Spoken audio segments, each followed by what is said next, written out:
the air I bounce, we're heading home. It's a lot, but we can handle here and now. We're so close to home. If you're ready now, the universe, it's a large new era. We're blooming here. I sing it out. Getting closer while we're stronger. The singer era side by bars. No, we will never be alone. We're waking up, going forward together to fighting the dream in the sun. Going forward together, forever you and I. We got new worlds to discover. We're holding each other. Whatever comes our way, yeah, we will survive. We'll explore the unknown and the truth we know.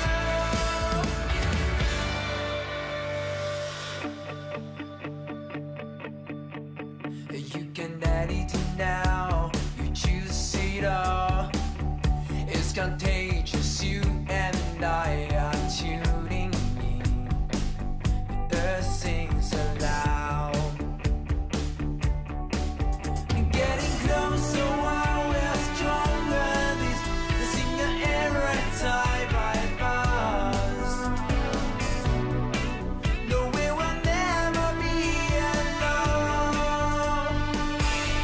We're waking up, going forward together.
了困了，喝东鹏特饮。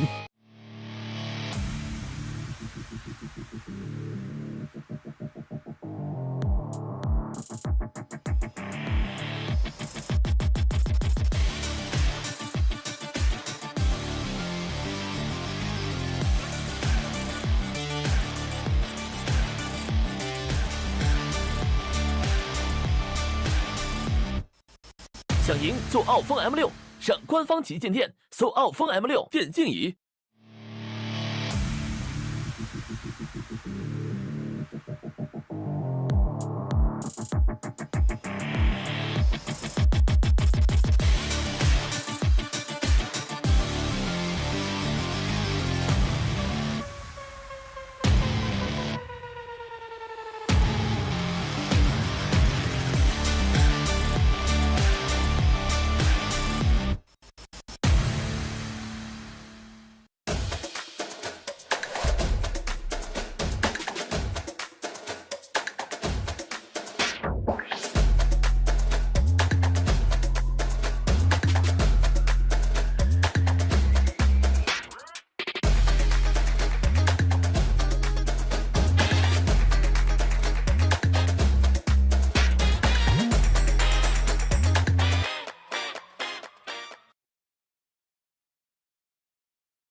iQOO 11系列，标配2K 144赫兹一流全感屏，流畅又清晰。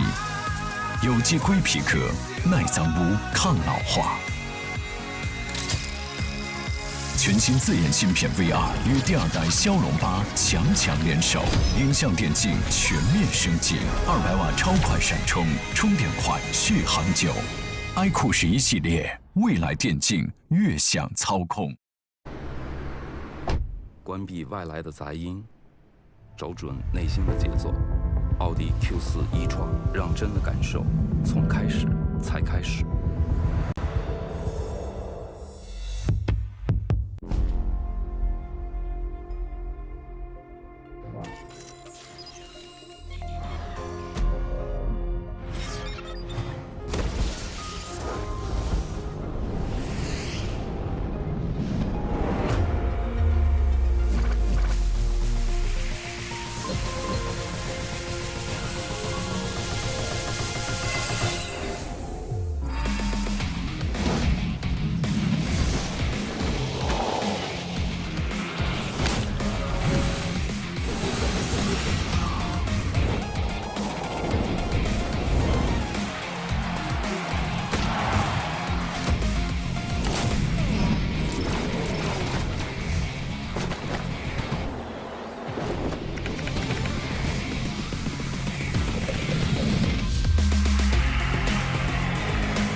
To all present and those turning in our live stream, we wish you a very good afternoon. We are joining you live from the match venue of Road to Asian Games MCaster Mashal.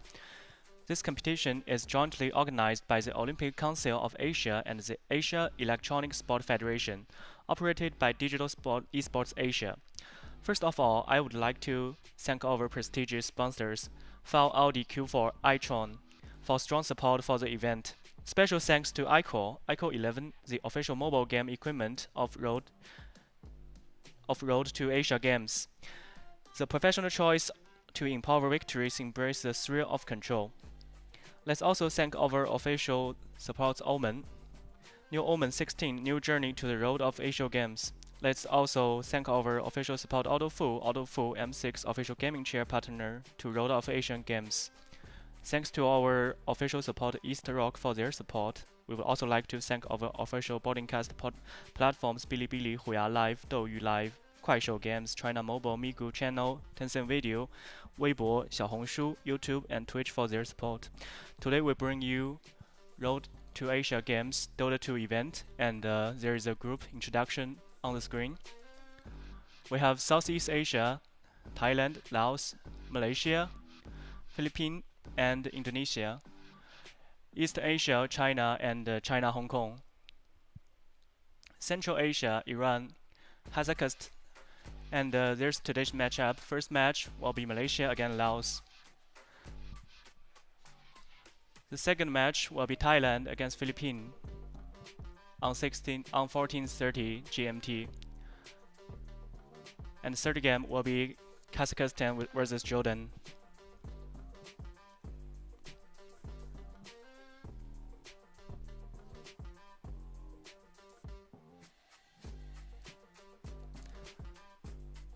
The upcoming match is Singapore against Laos. There's many familiar faces in Singapore lineup. For example, Zeo from used to play on PSG LGD, and hopefully we're gonna see a good match between those two teams. The major just ends. The meta is kind of stable. There's new updates to the game. Let's see how Asia teams playing to the meta, and let's see their take on this patch of the game. There's the lineup between Malaysia and Laos.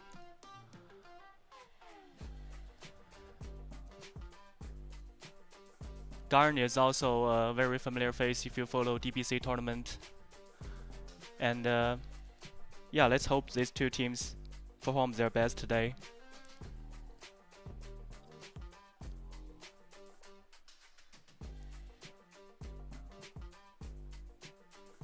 There is of course a lot of universal hero shining in this meta, and the meta is kind of still stable till now. We just saw the grand final of the recent Bali Major, Liquid and Gaming Gladiators.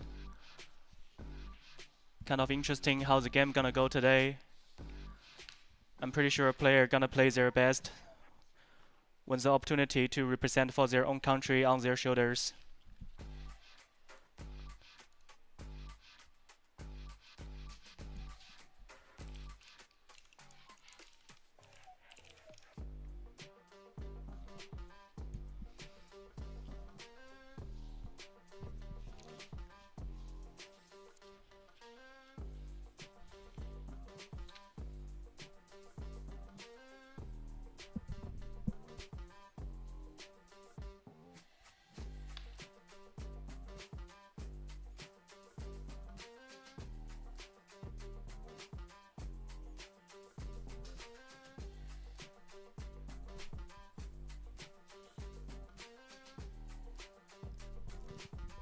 听得到，听得到。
改了，但是游戏里没更新。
Hello everyone. Dire team ban.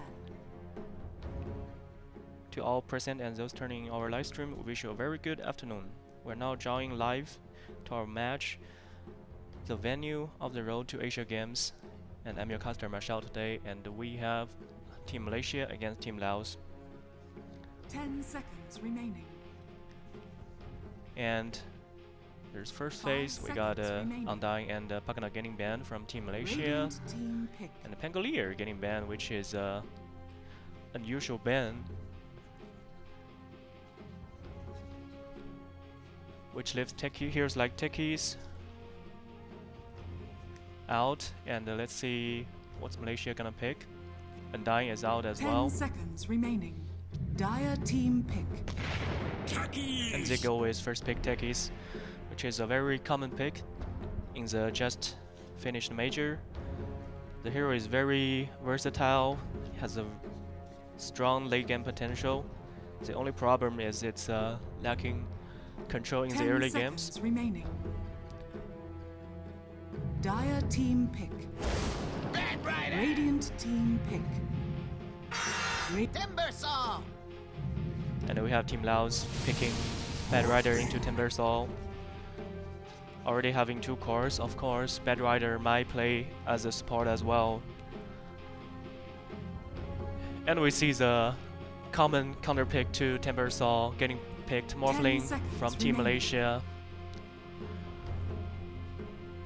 5 seconds remaining. taking advantage of the ultimate from Morphling Dire team ban. and using that universal attribute to buff his own power. A very strong meta hero right now. Of course, teams are figuring out how to deal with Morphling, but at this phase, he's still one of the best carry in 10 the game. seconds remaining. He has some struggle matchups against the 5 Illusion seconds heroes. remaining. So we see Team Malaysia banning Naga Siren, but still, even in that matchup, I think it's not unwinnable. It's still a okay matchup for Radiant team Morphling. ban. I think right now Team Dire Malaysia team is ban. just trying to give this Morphling a good game condition, so he can carry out the game.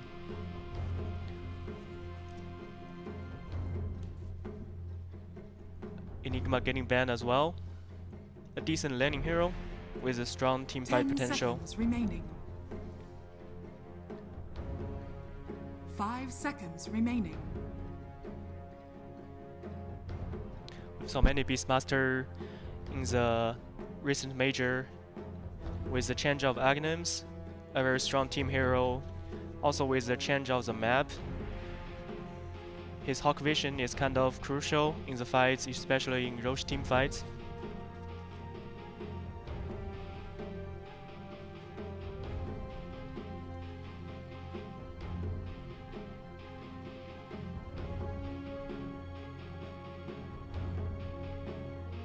Timbersaw kind of already have a rough matchup against Tickets and Morphling. There's gonna be tons of damage in the mid game to focus on the Timbersaw. So to speak, this Radiant Timbersaw team probably back. just gonna play a pause 3. And we see Laos banning Doom.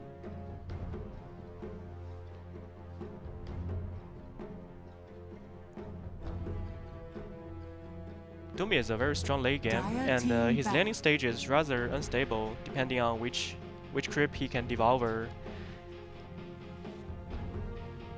In general, we see many teams against Morphling, they tend to pick Doom, but well, against Zeo has a deep hero pool, so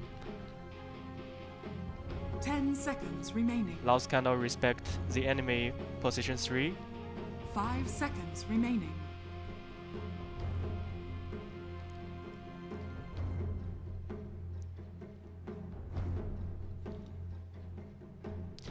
And Malaysia banned Phantom Lancer, which is another good illusion hero against Morphling.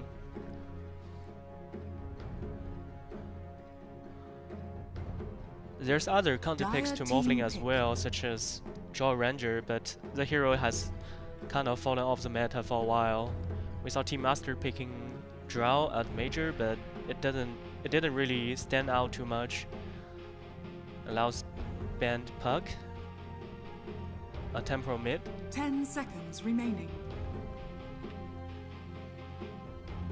5 seconds There are still very remaining. popular mid laners like Storm Spirit, Ember Spirit, of course, Wind Ranger. Lifting the pool, let's see what the team gonna choose. And Bad Rider can rotate to pause 4, pause 5, so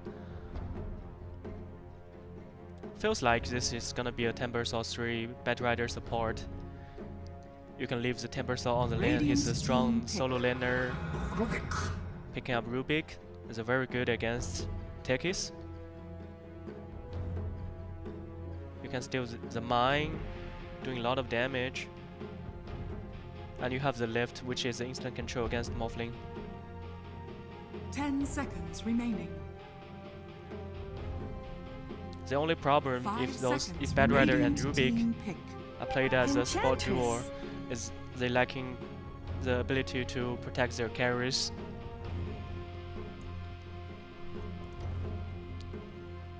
Which might be an issue.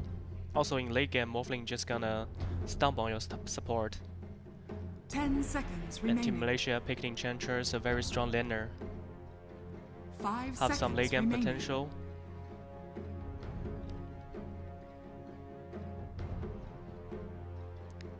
Can roam around the map, can help the mid laner.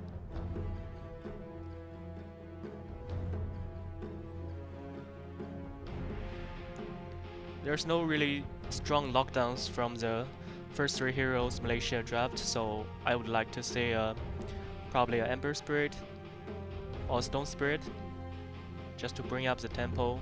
Also can be a Team 5 initiator. Dire team pick Oh, there's a co-op. of pain. Co-op is good against Bad Rider Timbersaw if they want to switch to mid lane, and also a safer pick. 10 seconds remaining. 5 seconds remaining.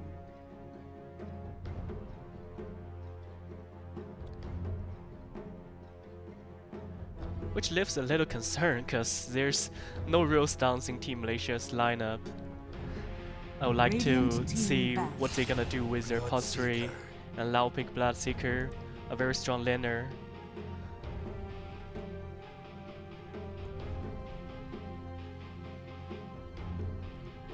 Dire team ban.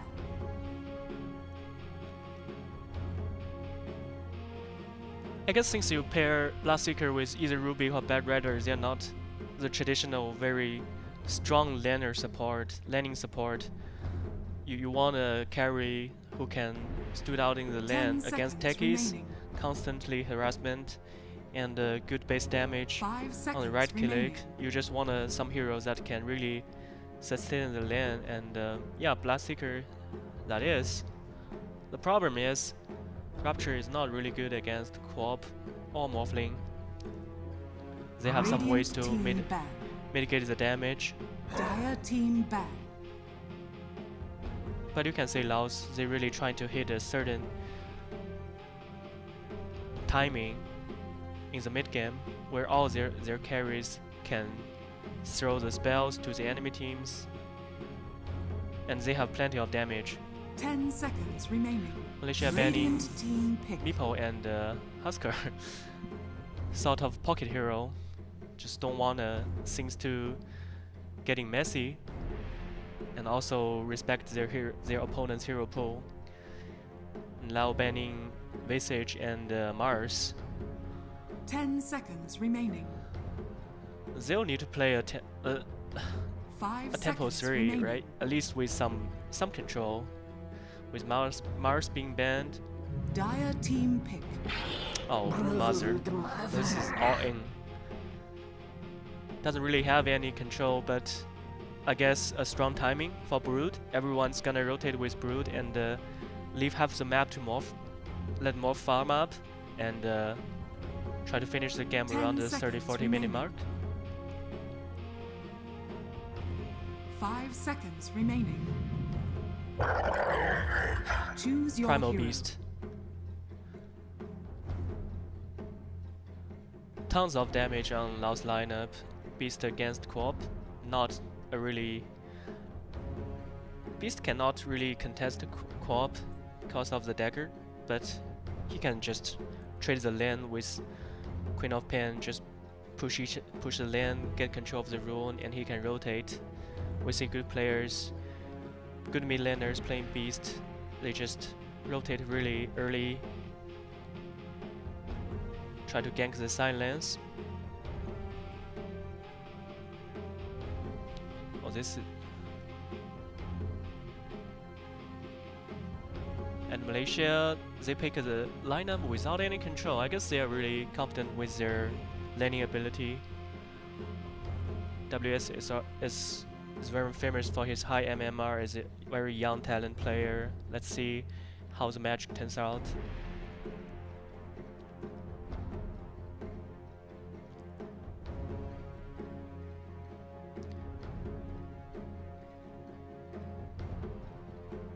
Sidelines should be fine. Morphling against Timbersaw. Early levels gonna be a little bit of struggle. But as Temple Soul leveling up, he should be fine.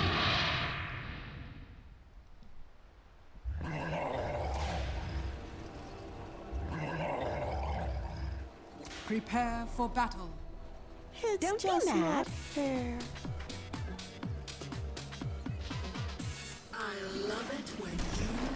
Radiant get a 5-man smoke, trying to take some control of the vision.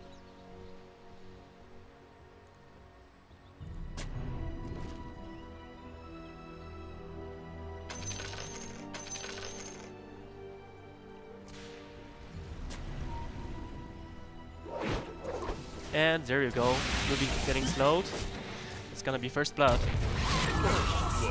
Taking back Queen of Pain secures a very good start of the lane. He's gonna have his bottle very fast.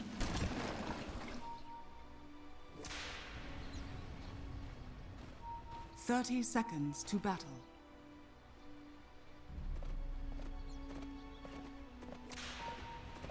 And since the first blood happened so early in the game, they still have time to rotating the map, decide which bounty runes they're gonna take.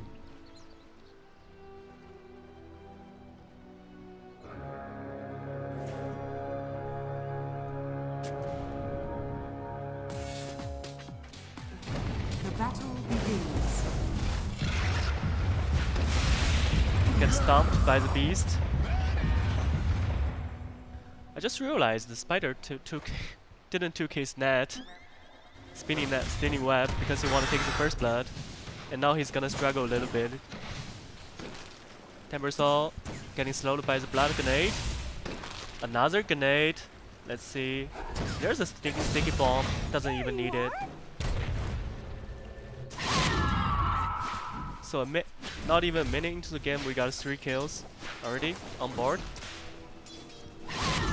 Kind of interesting how Spider gonna land without spinning webs for early levels. Mid lane, Garn didn't really take any skill points in the dagger.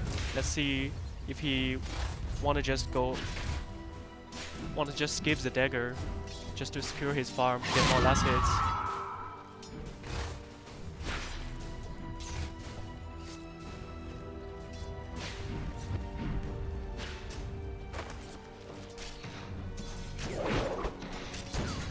I guess it doesn't matter when you have a strong laning support like Techies. Broodmother keep harassing the Bloodseeker. This lane should be fine. The only challenge is up. Broodmother get his level 6. Then Bloodseeker need to shuffle out the lane, maybe moving to the jungle.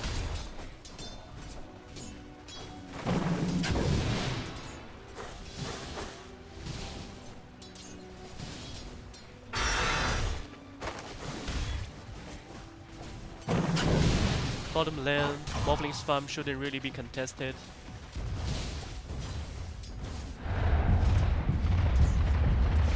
And there's no blink, level 3 on Queen of Pain to get.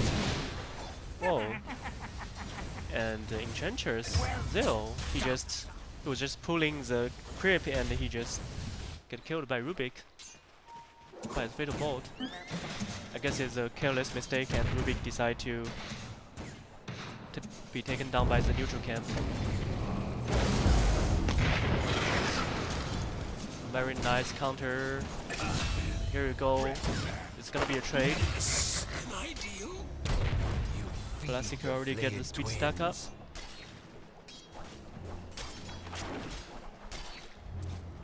A little bit underestimate the burst from Techies. A very nice blast off, landing on 2 heroes.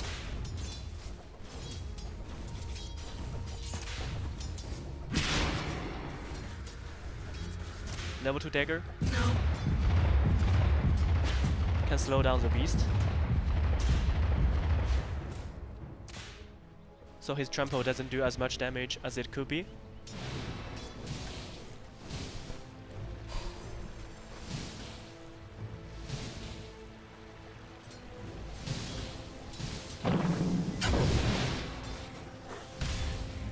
Morpheus 15-8 for the last hit, 80 nice. And Timbersaw is only 5-2.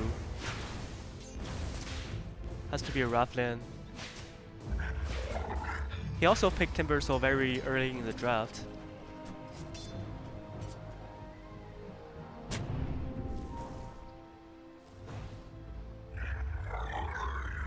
Let's see if he can get more last hits, catch up as the lane goes on.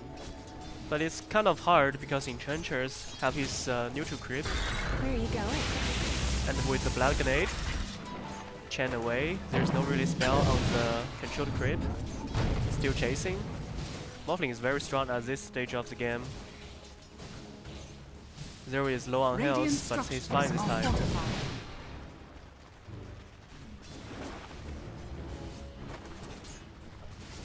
Yeah, like we can tell from the draft, Team Malaysia didn't pick any hero with real controls, which shows their confidence. They're picking those snowballing hero like Broodmother, Morphling, which shows their confidence in the landing stage, and it's shown in the real match.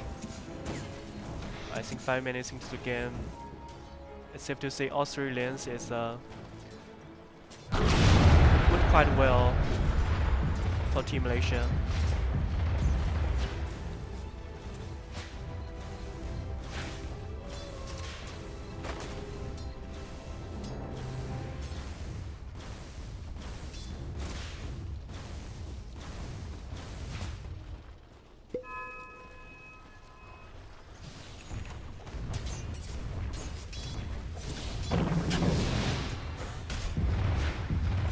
Very interesting build.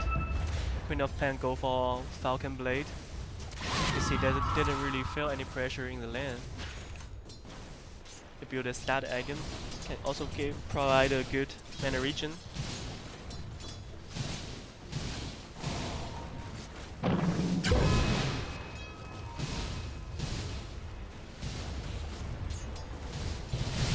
It's a very tough lane for Timbersaw. He's getting chased. Cut on the trees, but still get killed by Morphling, get taken down.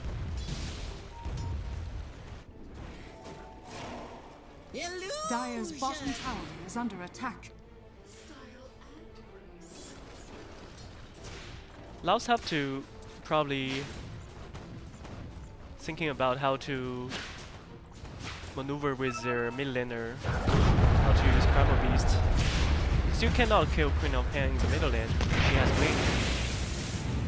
Blast off on the beast. Didn't break the channeling from the beast. But Rubik got jumped on by Wings for Queen of Pen. It's a 1-1 trade, support trade.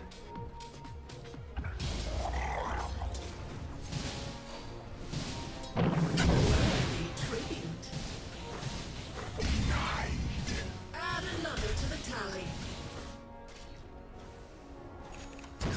7 minutes for the experience rule. Radiant's middle tower is under attack. One hero, one support cannot stop Bad Rider. He successfully stole the experience rune, but Radiant's top Broodmother tower has is come. under attack. So as Primal Beast, this might be a chance with Bloodseeker and Raptor on the Broodmother.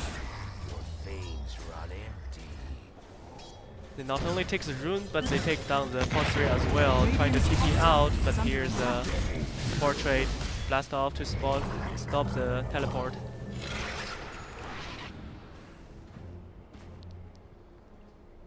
Corpi is one step too late to join the fight. And we see the net worth, Primal Beast, up this team fight. He got a lot of gold. See if he can keep the tempo up and bring his team more kills, more gold. Shield room on the tops of the river.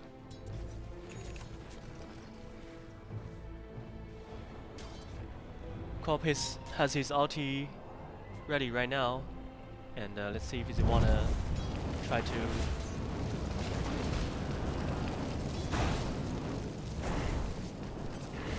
get some kills with that Bob rotate to the top lane, but Blastseeker already rotate to the jungle.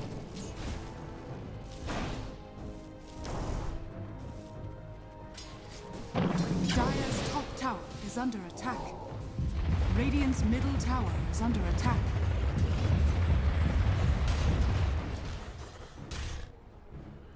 Primal Beast trying to Dire's gank Morphling, structures but are fortified. it's kind of obvious. Instead, he just takes the stack neutral creeps. Radiant's middle tower is under attack. TP to top. Primal Beast loses his target. He chooses to jump on Queen of Pen, which might be a mistake. Now he's low on health as well. There's another scream. He's done. Queen of Pen still has his blink ready, has his magic stick, and his fairy fire. Took down another support, and he jumped out the battlefield. Little Giffy doesn't really have too much mana to keep pursuit, Dire's bottom tower is under attack. so it's gonna be a 2-4-3 trade in favor of Radiant.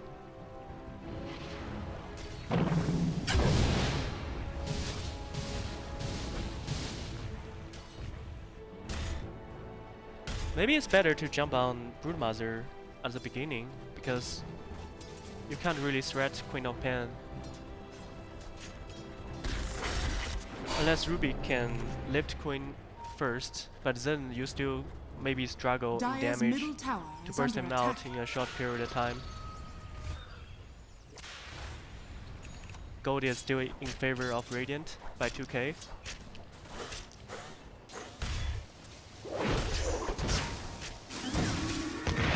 This Tempered Sword is just suffering in this game. There's nowhere he can land on the map.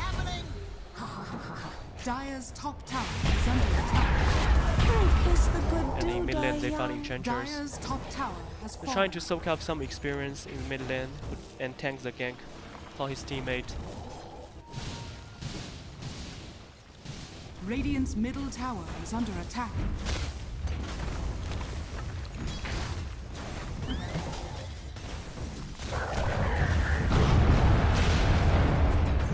Radiant's Something structures deep, are fortified. Beast trying to kill Takis, and the Flame Breaker Radiant's middle takes the tower last is hit. under attack. It's a Dire's sport kill, bottom so we tower see is under Radiant didn't attack. really react to the very aggressive dive. Blinking, lift, with no control left. Take down the mid tower. Radiant's in the middle bottom. tower has fallen. Saito is very low on health. We see Guard, he got taken off. They're trying to fight, but it's a little bit too risky. And Broodmother kind of joins the fight too late. It's a big kill, so even though it's a 1-1 trade on mid laner, Primal Beast has a big Dire's boost bottom of tower is of under gold. attack. You can see on the net worth chart chat. Dire's structures are fortified. Dire's middle tower is under attack.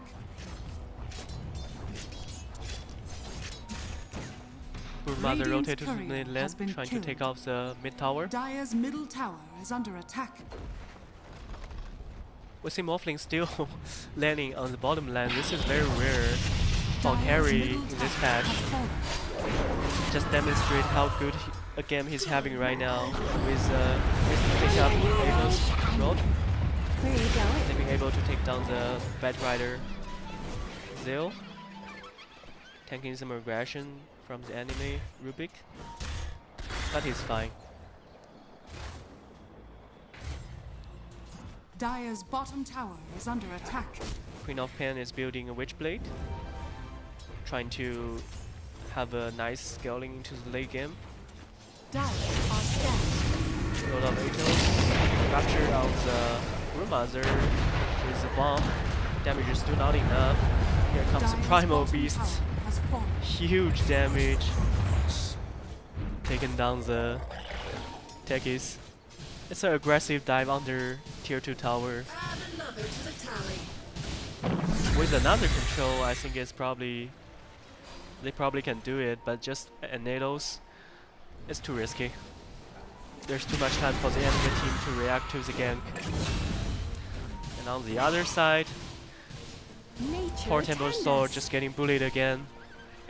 It's really not his game today. Dire's courier has been killed. Stomp on Zeo, Radiant's middle tower morphing is to under Temper attack. Saw and Bite Rider who just jumped in but got mob striked. It's just more. Chunky is killing 3 and Primal Beast getting takedown. This Morphling is dominating.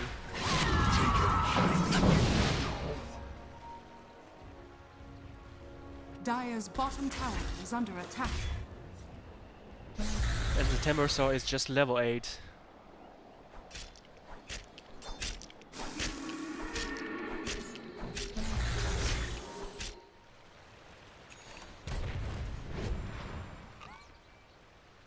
He's not the Timber Saw we have in our minds. He's very squishy. And gonna take him a very long time to really get back into the game. Whoa! With the stolen Sonic Wave. Talent. They just burst the Morphling down, I guess. It happens to every Morphling at least once a time in a game. Getting overconfidence. Double damage. And getting punished. But still, a very healthy gold lead for Team for Radiant. And again with a double damage rune. With the Temper Saw getting taken off, load of Atos coming in. This Beast can't do anything, but he got stunned by Centaur, still taking the pop-up. Run Have to off. back up. Is it right now, right here. Blast off. And now one hero, there's 2 bombs. Very nice.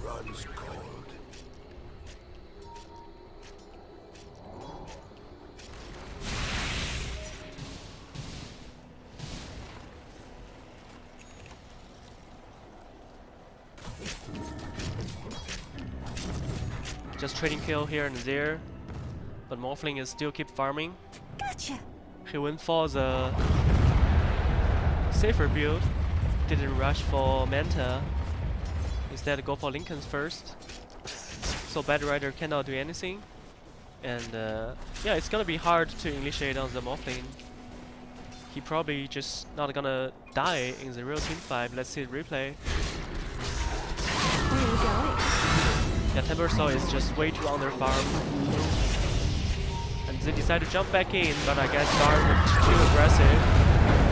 Very nice counterplay by Primal Beast. You see the Micro from Zero try to use the Centaur to help Queen of Pen get out of the battle, but failed. Still getting picked up by Primal Beast. And here we go. Load of Atos with two mines. Just taking off the Bloodseeker.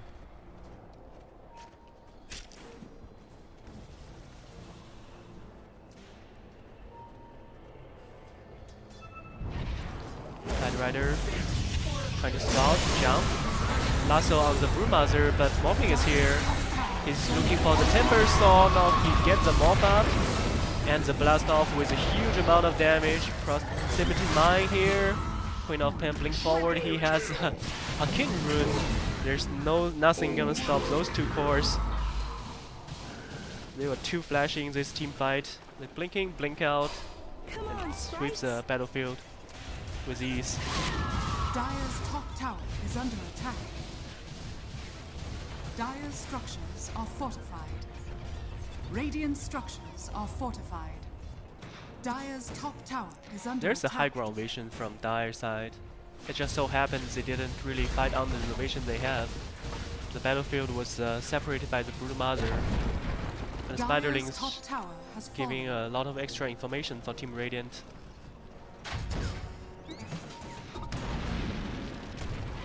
Radiant's bottom tower is under attack. Trying to deward, but get punished. Doesn't have any sentries though. Just gonna sit here on the clean for a bit.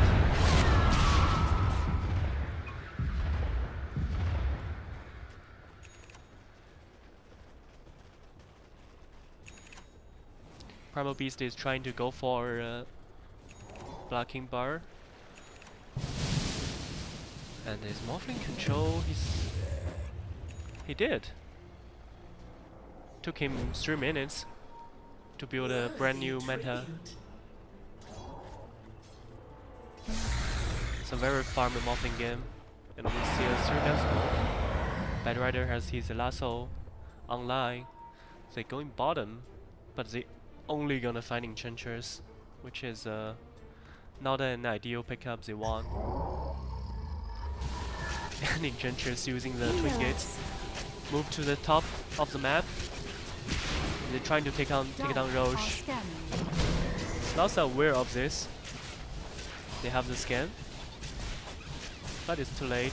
And to be fair, they don't really have the fight power against Radiant right now. 5-man teleports through the gate. They still have the tier 1 tower standing there. Send out enchanters as the bait. I doubt anyone gonna take the bait though. Smoke up. Breaks the smoke instantly. Let's see Primal Beast. Lasso on enchanters. His morph is unstoppable this game. Blast off stun on the Primal Beast, and he's done as well.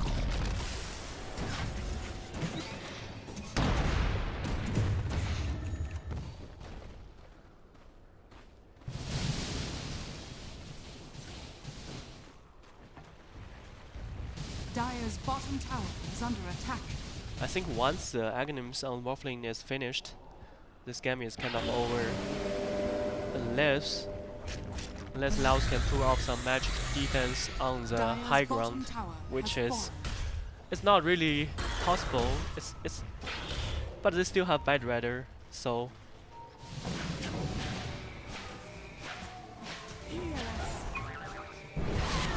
maybe they can make something happen with a Bad Rider lasso into the base, or maybe Radiant playing too aggressive, overly aggressive. It's not possible. I think it's Morph's Temper Chain, right? He tried to chain Dire's forward, middle tower is under but didn't attack. really latch on the tree. In the meantime, Broodmother is pushing the mid lane. They take down the last Dire's out middle tower. tower has fallen. There's still 3 minutes left on the Aegis. On the Aegis, and they just gonna take control of the map. Lasso on Enchanters. Pushed away. But the team is still here. They're trying to fight back. Let's see. Temper Chain away. Do he have a chance? Radiant's top Oh, tower he is decided under to. attack. Is that a mistake? He chained towards the enemy team. He's supposed to chain back to the high ground. Maybe he thinks he's gonna fall, so he's just trying to drive the enemy away from his team. Radiant's top tower is under attack. I don't think there's any spell can break his chain, right? On Radiant, maybe Broodmother has the Atos, but Dire's the middle projectile tower is is sort of under slow. attack.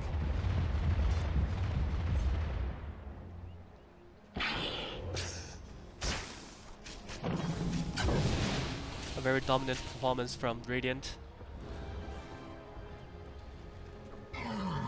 There's a still tier 1 tower. Let's see if Beast can crash his way out. There's a lot of Atos. Spider is under him, under pursuit. There's not enough vision, and he's TP'd out.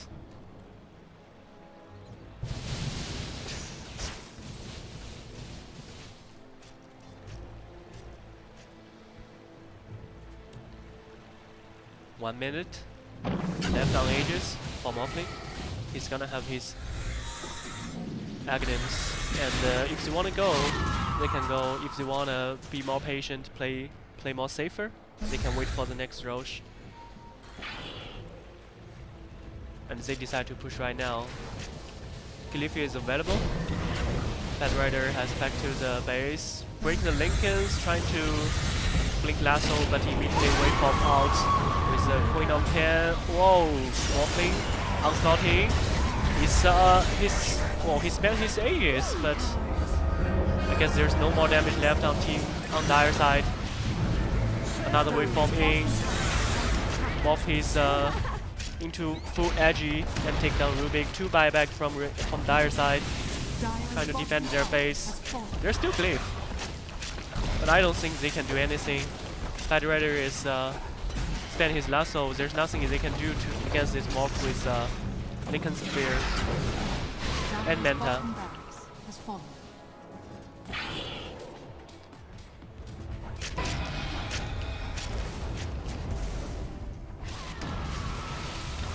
Dire's middle tower is under attack. Dire's structures are fortified. 45 seconds for the morph to ultimate to come back Dire's online. middle tower Still has fallen. sieging. But Rudder doesn't have his lasso up. They have nothing they can do against this morphling. Lift up, rupture. Oh, he didn't really. He wasn't ready. It was a classic morphling game, but I guess the team doesn't really need him, even with the morphling falling down. They know Dire doesn't really have any big skills. Rupture is done, lasso is out. They just keep chasing. 4 on 5. Force the buyback. Mad Rider die back. Now there's only Primal Beast. Has used all his spells. Broodmother is still fighting, got a rampage. Now we have Blastseeker buying back, but he is not the match of Broodmother. And with the Sonic Wave, Gargan dominating. They call GG. First game for Radiant. A double rampage for WS Black Broodmother. Malaysia took game 1. A very dominating performance.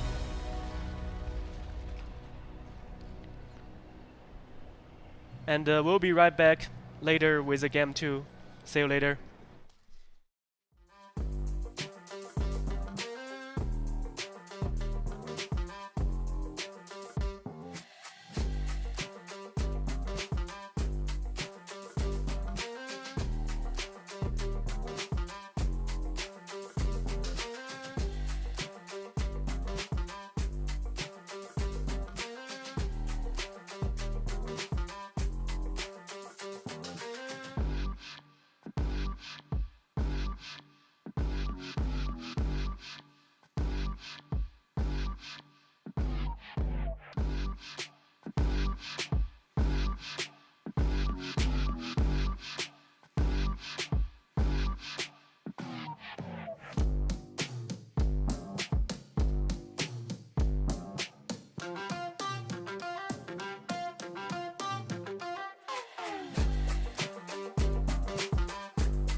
Radiant's middle tower is under attack.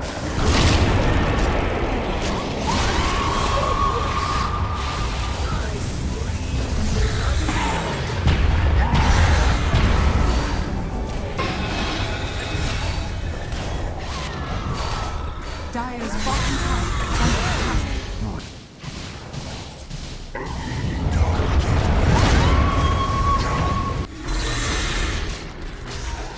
Where are you going?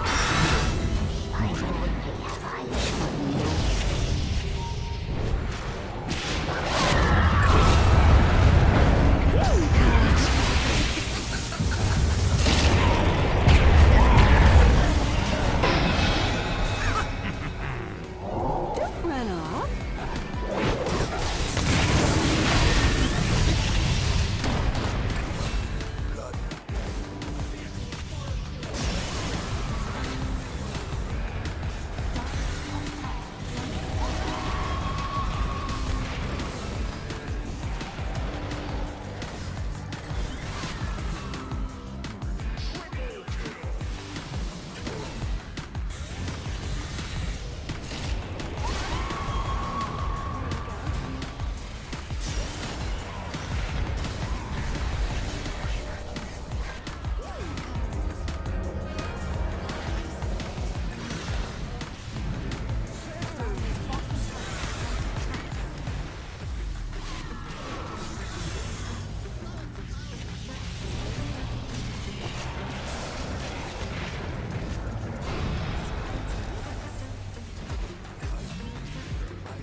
Dire's middle barracks are under attack. 关闭外来的杂音，找准内心的节奏。奥迪 Q4 一创，让真的感受从开始才开始。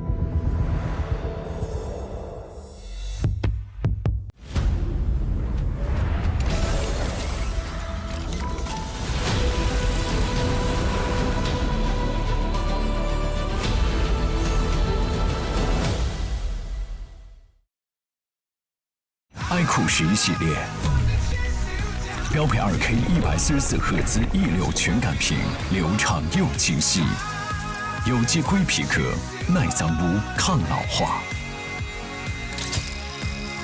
全新自研芯片 VR 与第二代骁龙8强联手，影像电竞全面升级，200瓦超快闪充，充电快，续航久。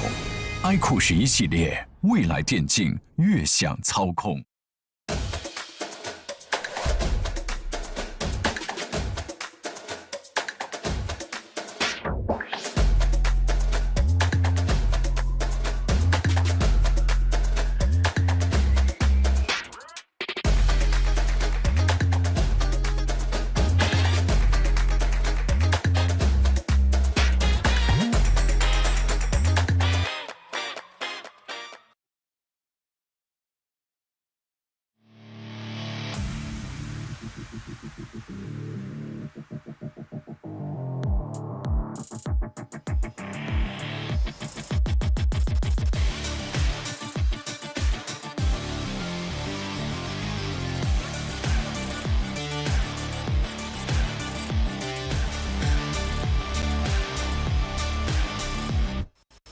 想赢坐奥风 M6，上官方旗舰店搜奥风 M6电竞仪。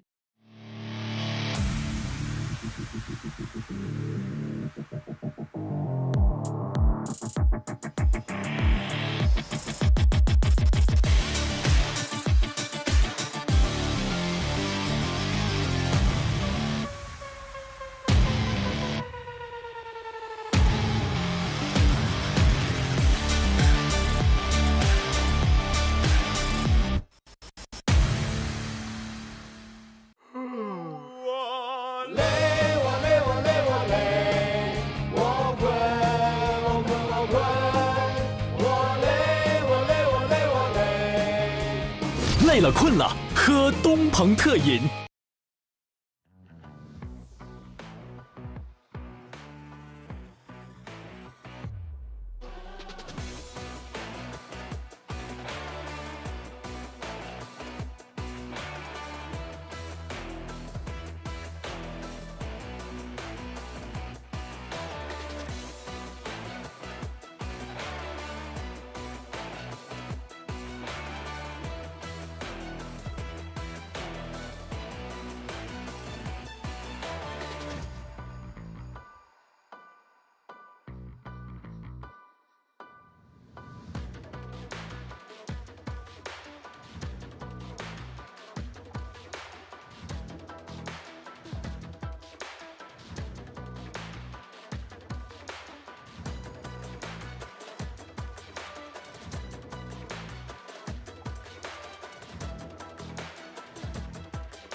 To all present and those turning in our live stream, we wish you a very good afternoon. We are joining you live from the match venue of the Road to Asian Games. I'm your caster, Michelle.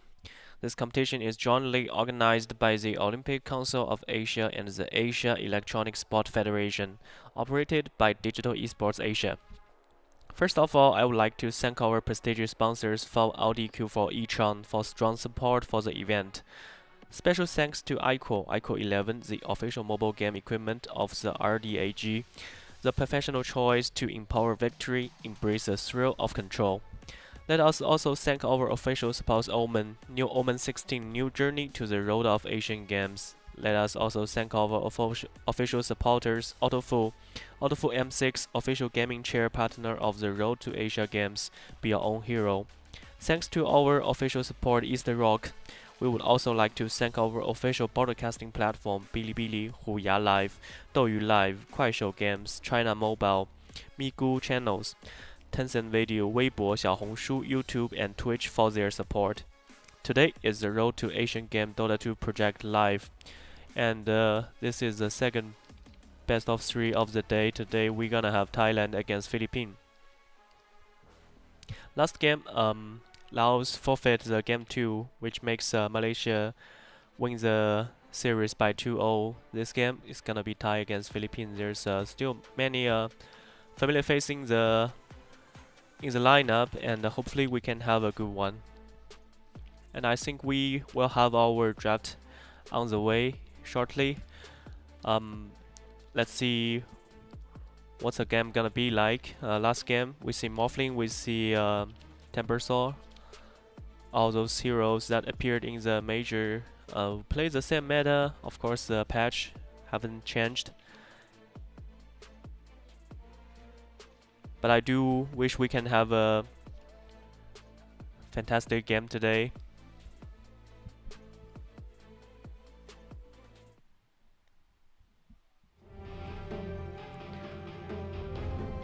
Radiant And the team draft is on the way. We have Thailand picking Undying first pick. They ban Primal Beast and Pugna, which leaves Morphling still out there, and Philippines gonna ban Broodmother and Tekis. If they're not gonna pick Morphling, there's a high chance Thai just gonna steal it. So 5 seconds remaining. they better figure out what they're gonna do with the draft. Radiant team pick.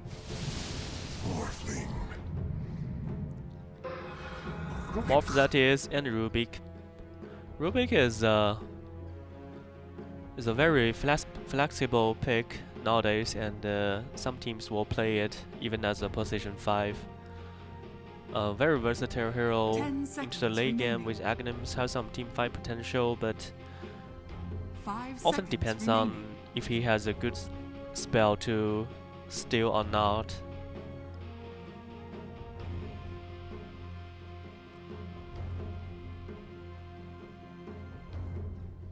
Which I think at this phase picking Rubik is just to filling the other team's draft and just to hide some strategy for the second phase.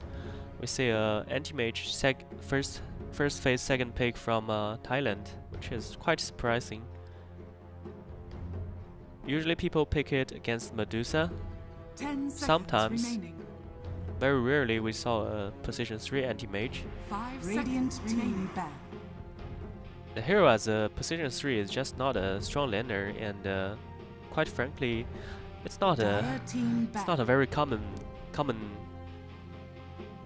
combo for safe lane as well. Undying and anti-mage, 2 melee hero. Anti-mage is good on certain safe lane matchups, which makes me feel like this probably is a offlane anti-mage, trying to take away all the mana of Morphlings and then build something like Vanguard just to tank the right clicks from Morph. We will have to see what Thailand gonna do with the anti-mage pick. And into the second phase ban, Pango is banned. And Enigma getting banned because the enemy team has Rubik. You don't want to pick by yourself. It's very good second hero like anti-mage. huge team fight lockdown.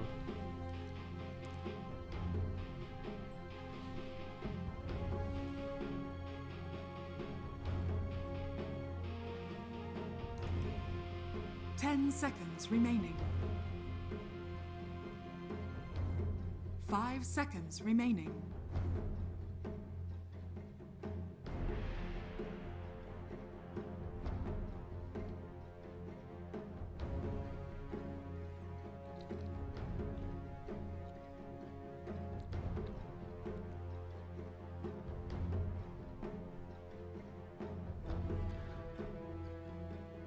Millennials, we still have Storm Spirit out there, Void Spirit, and this game against an Undying, Radiant can actually pick Snapfire, so there's many options right now. You probably don't want to go with Storm Spirit if you are Radiant, because there's Anti-Mage there.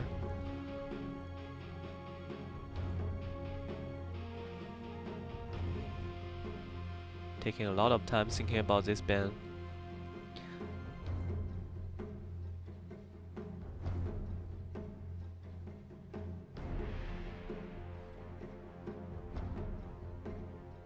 Dire team ban. Even with Morphling and Rubik, they still choose to ban the Temper Saw, which is quite surprising, because both heroes can steal the spell from Temper Saw, and they can 10 burst Temper seconds remaining. really fast.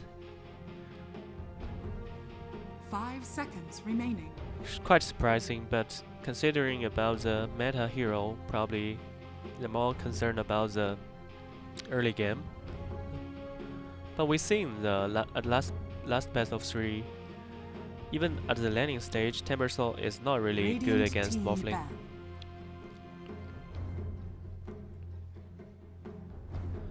ban. Lycan getting banned.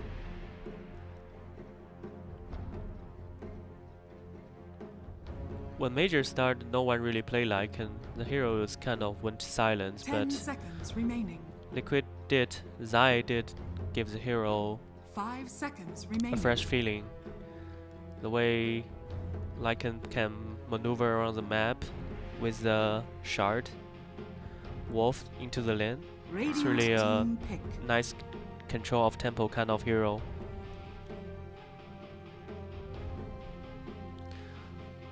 Lion got banned just to protect Morphling, another hero with strong lockdown. Kind of just wanna 10 seconds Morphling remaining. carry have a good time Dire team pick. and picked a Skyrush Mage.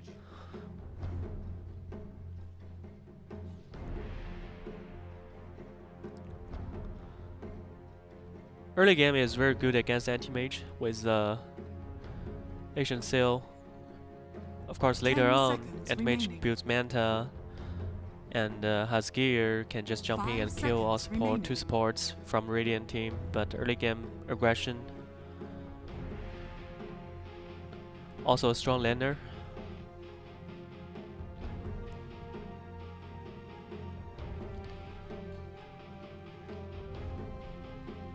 Curious about the mid laner they're gonna pick for Team Radiant.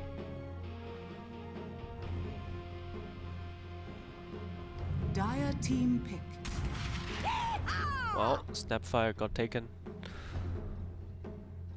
I was hoping Radiant really gonna pick Snapfire because it's good against Tombstone. It's fine matchup even when game goes late against Anti-Mage.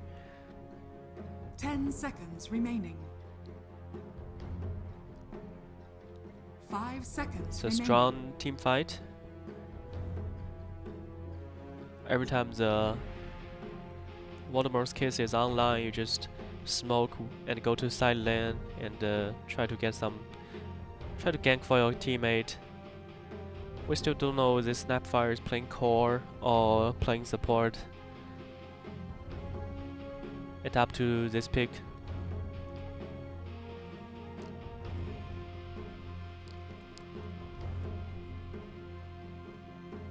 And also then we will probably find out this Anti-Mage is going to play offlane or safe lane. 25 seconds remaining. Radiant team pick. Tiny. Well, it's interesting because some teams play it as a mid laner, and teams like Azure Ray, they play like a traditional 4. This hero has been a very signature position 4 for hero for 10 C seconds region in remaining. general. Kind of still curious how they're gonna rotate. 5 seconds I feel remaining. like putting him mid probably is better, just to consider about lens. You don't wanna too Dire melee team support. It Legion will Commander. make your position 3 so painful, especially against Morphling. There's nothing Tiny can help the lane other than just pull the creeps. So I feel like Snapfire probably is 10 seconds remaining. more towards the support 5 seconds remaining. position 4, but we have to Radiant team ban. let the team decide. And Philippine pick Legion Commander, which is a very good pick against anti-mage. Doesn't matter which position he is. It's very nice hero against very flexible cores like 10 anti-mage seconds and remaining. Slark. We've seen it play on major. It's 5 not a meta seconds hero, remaining. but sometimes it's just worked. And yeah, I guess this game you wanna protect your Morphling, so you have the Dispel for Morphling as well.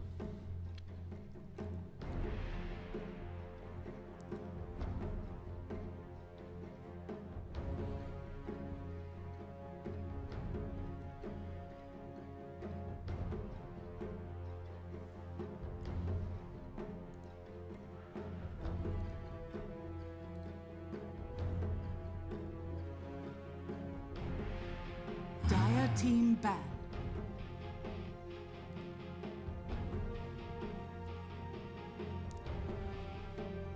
Got rid of the Arc Warden Radiant for Dire team side, and Thailand just banned 2 regular mid laner.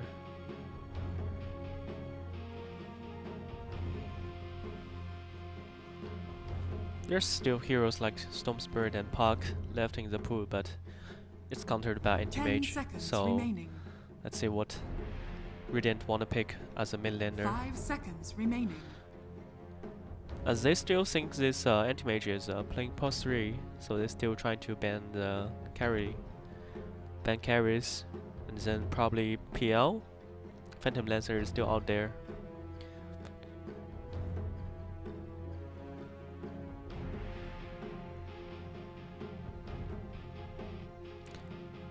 It's gonna be a good Morphling game. Dire No, team there's pick. no crazy heroes, universal heroes. Like a Snapfire, you can count one, but it's not like Temper or Soul level. But still, you have Undying to morph. You have Anti-Mage that can have a blink. You can also have be like Tiny. Many 10 seconds good remaining. spells to learn to morph 5 to seconds steal for remaining. morph and Rubik to this game. Last phase.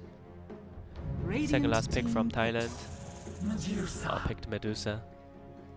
Medusa against Morph, a very classic matchup. I think it's a late game ability. Thailand is just straight stronger. It's a very balanced lineup. They have everything. They have push, they have 10 late game. seconds remaining.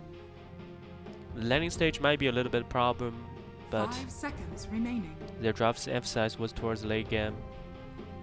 Radiant side, they have to finish the game early. They have to bring up You the may now tempo, select your heroes.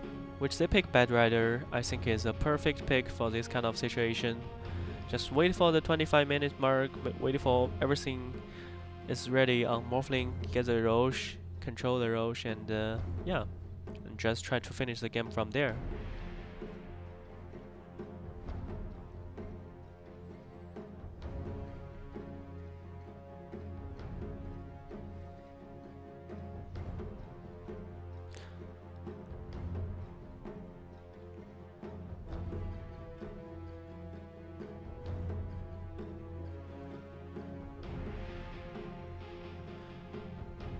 Radiant did ban Visage by their last bans, so they kind of expecting. They ban Arcwarden and they ban Visage. They kind of expecting Thailand to go late as well, right? So yeah, they definitely think about Dusa and they let her out. Probably think it's an okay matchup for Morphling. It goes either way. Depends on who has more gear at a certain point in time. And when Morph gets snowballed, we saw the last game from Malaysia. You cannot really stop him. He's just too good as a hero right now. So let's get into the game and hopefully we have a good one.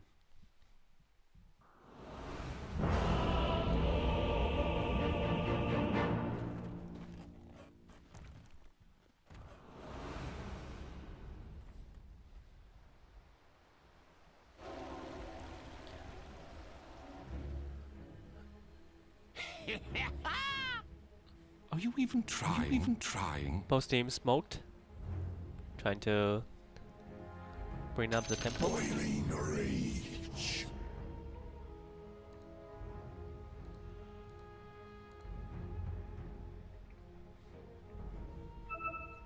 So it is a tiny mid and Snapfire going support, which is better for laning. Of course, we'll see how position 3 anti-mage works out. It works. It definitely works. It's just not as stable as other position 3. But well, this game we have a Legion 3 as well. Those are kind of rare heroes you see in this meta. Missing middle. Louis on your mid bad rider and just play some regular wards.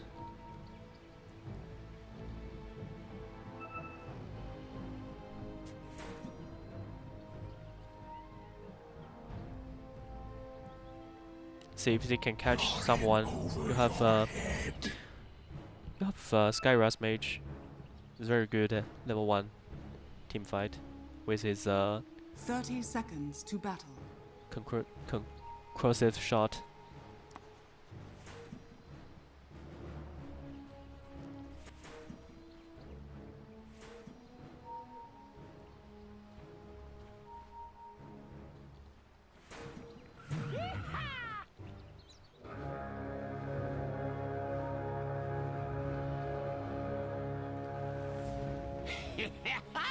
The battle begins.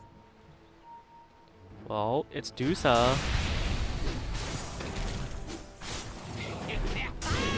Get some mana. Is there another blood grenade? Only one? He might survive. He did survive. The snake bounced through 3 heroes. Definitely have to walk back and TP out. Well, I think they could have killed her if they try to body block a little bit, but then again, Undying was there, so if they have one more blood grenade, that probably is gonna be a kill. Nice try.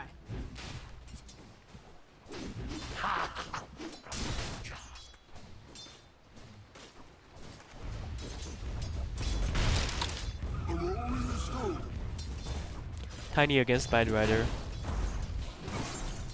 Bottom lane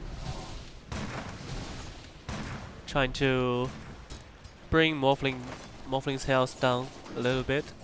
Just let Morphling play in a very dangerous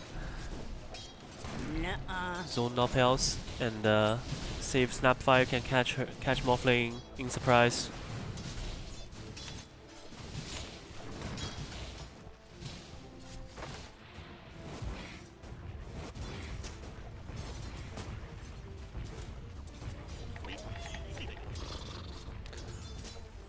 Top lane really is just about Undying, trying to help Medusa have a good lane. There's no really kill potential by that door unless Radiant just play too aggressive. And the mid lane is Bad Rider against Tiny. It's a very nostalgia matchup. We've seen like last TI. It's very common. Tiny mid and bad mid. We've seen that matchup a lot.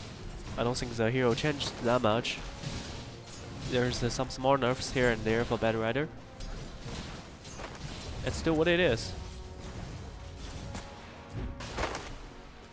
The serpent supreme. D ward blocks the pull.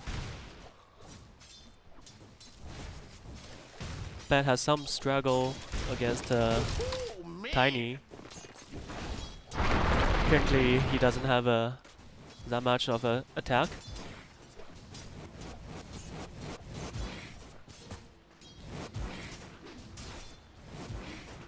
Top lane really cannot contest Medusa for his farm. And Legion could not harass too much because there's also Undying.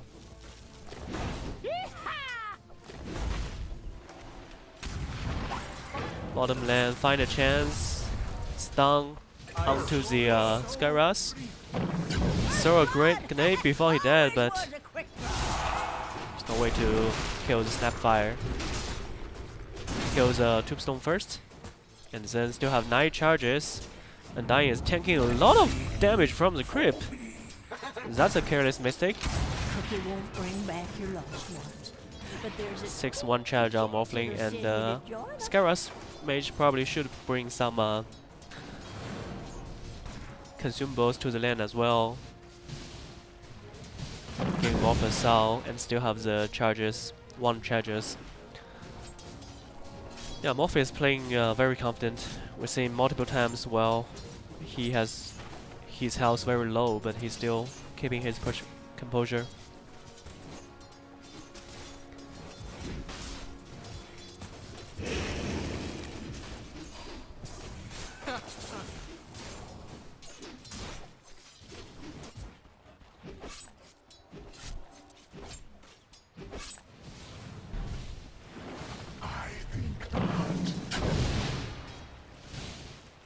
Snapfire is out of region actually.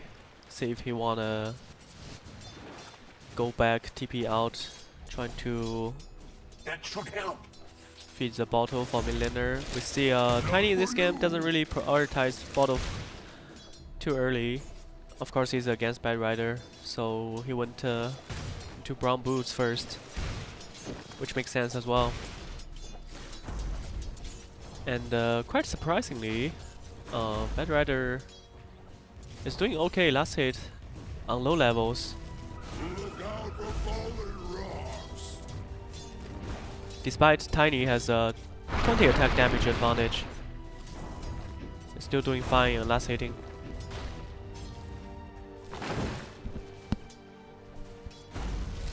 Not bad at all. Sound strategy.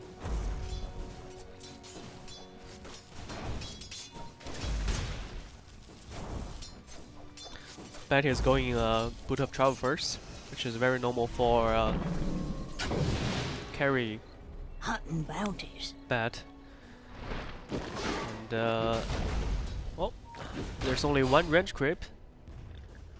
If he can body block a little bit more, maybe there's chance to throw into a next wave under the tower. Trying to throw a biscuit, let any mage land on that Skyras mage, but Sky really is a very fast moving hero. There's a 5 stack of the napalm oil, and it's gonna be a trade-off, which in favor of Tiny.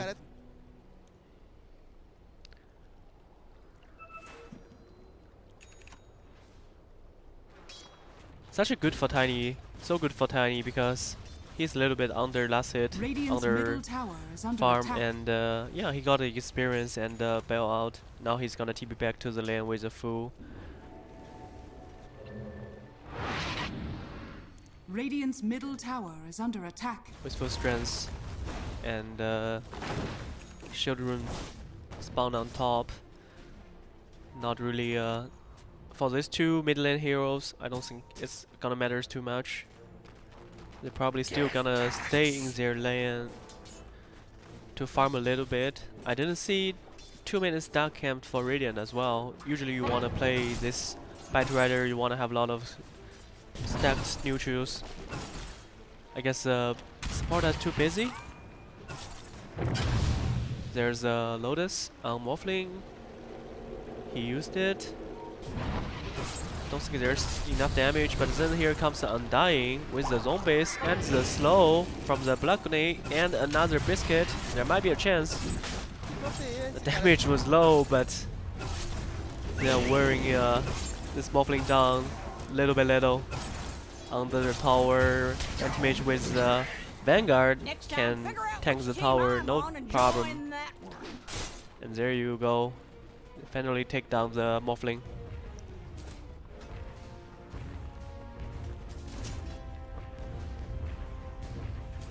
Oh, Legion is having a great game this game. And I guess both, like, 3 cards from Radiant side, from Philippines, they all need some kind of farm. Morph need farm. Legion, you wanna Blade Mail or you wanna Blink Dagger.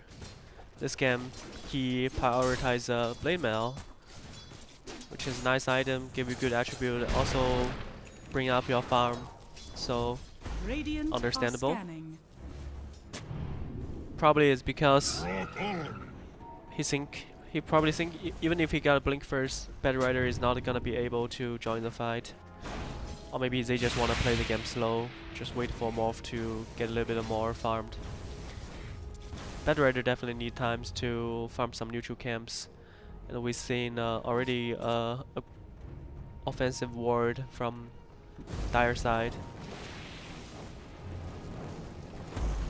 They are coming for this Bad Rider, and it didn't really stack enough, right? Only 3 stacks on the ancient camp. Very problematic. Find Rubik. Has a Regen Rune, decide to attack on Rubik first, but doesn't have enough damage. There's a Tombstone. It's kind of helping Bad Rider, but he doesn't have his Firefly, so probably still gonna die here. Another Blood Grenade. One right click, tossed. Whoa, no! Actually get double kill. The Flame Breaker is only 1 or 2 right click away and under the tier 2 tower with the armor buff. The bat is so tanky actually, and the Flame Break just pushed 2 hero away, pushed Tiny into the Legion Commander, and Snapfire was tanking tier 2 tower right click damage. But they get hero, but they lost the stack. Medusa coming here. I guess as a Bad Rider, you're not feel too bad about this one. And now you can kill Medusa. Lasso was there already. Well, they really try hard on this camp and they got destroyed. It's definitely not worth taking such risk. I think they chase too much. They probably should just drive Bad Rider out of the jungle and then just use the Tombstone to kill all the star camps. That's probably the right play, and they commit too much. Didn't really get anything out of it. As a result, Radiant is still leading gold at 10-minute mark. They did get some trade kills, but it still feel kind of bad for Thailand. Anti-Mage is building Diffusal, typical position 3 Anti-Mage build. Dire's top tower is under attack. And at this stage of game, Dire feels so weak to teamfight until Tiny has something. Tiny has Blink Dagger.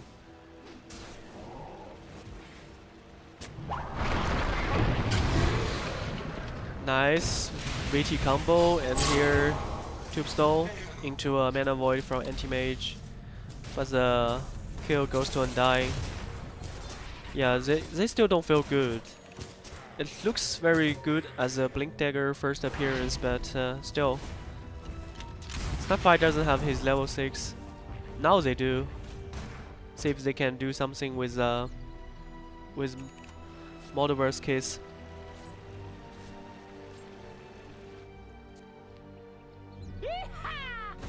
What does Bad Rider... Nice last hit. What does Bad Rider building? Is he going straight farm? Or does he build Blink Dagger? Or he went straight BKB? I thought he probably wanna Octarine go if we wanna go farm heavy. Oh, it's just a regular team fight item. Which makes sense. This game you're always gonna have a very farmed Legion commander as your initiator, so you don't need to prioritize Blink Dagger that high. I'm pretty sure you can just, you know, purchase it up later. Still doing some stack and keep farming. Yeah, they don't have enemy team doesn't really have any fight ability besides Tiny. But at this point, it's hard for Tiny to nuke any one of the enemy on the team. Probably only Skyras Mage. We saw he tried to kill Rubik, doesn't work out. Probably need another gear like Echo Blade, maybe Echo Saber. Radiant's bottom tower is under attack. Trading the tier 1 tower. Of course, Anti-Mage still need his Diffusal to join the team fight. And Morphling is slowly building for his Lincolns. Radiant's bottom tower is under attack. Is there any spells this game for Lincolns? There's not many. It's an interesting choice for him to go to Lincolns straight. And the Bad Rider definitely feels something happening here. Didn't finish the camp. Just went back to the base. Now Tiny gonna have his Blink Dagger.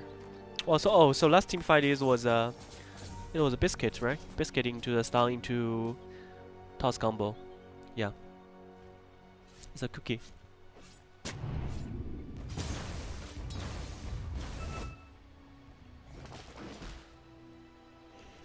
Skyras has reached his level 6 with the Legion combo. See if they can find anyone. That he's still farming, also baiting. He's not really gonna go on this anti-mage. Oh, he did, but then again, there's a toss combo and the Voldemore's Kiss. It's really questionable play. You didn't see any other heroes on the map, and he decided to go to the anti-mage. He baited out anti-mage's shield, but it's not enough.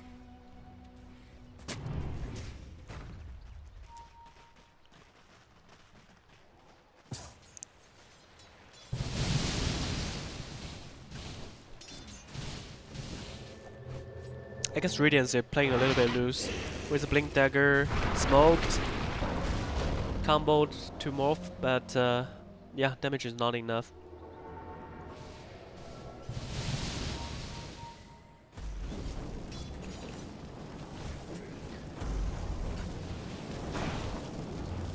I think right now for Radiant, you want your Legion Commander and the Skyras Mage to get some single pickoffs. It's just not happening right now. Everyone's still farming. I think Legion is very close to his Blink Dagger. He's 500 gold away. After that, they probably want to find some little pickoffs on map. And yeah, I think Thailand should really try to make something happen right now with Blink Dagger from Tiny. They can really bring the tempo up. I mean, Tiny alone cannot solo kill anyone, but with any other support or here on the map, here is a lift into the duel. You cannot do anything against that as an anti-mage. Probably can play safer, but it's a night vision, so he probably didn't expect too many people. He thought there's only one spell that can... I guess there's a lasso as well, so... Yeah, but you can counter spell lasso, but you cannot counter spell duel. It's still gonna be a duel anyway.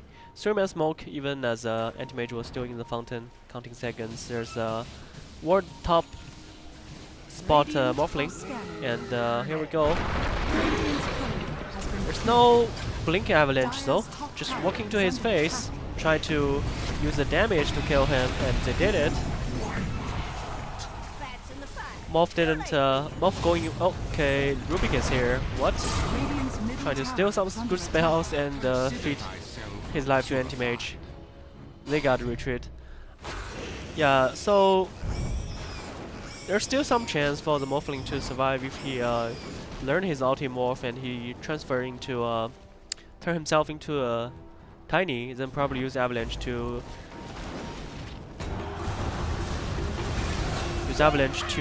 counter the Snapfire's ulti. He might have a chance, but yeah, he's prioritized his farming. He probably gonna do that after level 12. So he doesn't have his ulti up, Radiant's didn't even bottom learn the tower skill. is under attack. On the other hand, Undying went too aggressive and got Legion's Skyras maged. For a classic combo. Turn his Blade Mail on and with the Rubik Steel Avalanche, they look so good under the tier 2. Can they left someone? Can they stop? Last spell. Bring down Snapfire. Tiny with a very low health trying to counterplay with a nice VT combo, but now they only managed to kill Skyras Mage. Rubik was right there, using his DOTA Avalanche to stop the enemies. A very nice spell still from Rubik. His Avalanche, this team fight, 2 Avalanche saved the team. Otherwise, it's probably already a team wipe under the tier 2 tower with that combo. First hand. Took the haste rune from Tiny. Let's see, is there any chance for blink duel? Anti-mage is already backed off, and also Morphling has his Lincoln Sapphire finished.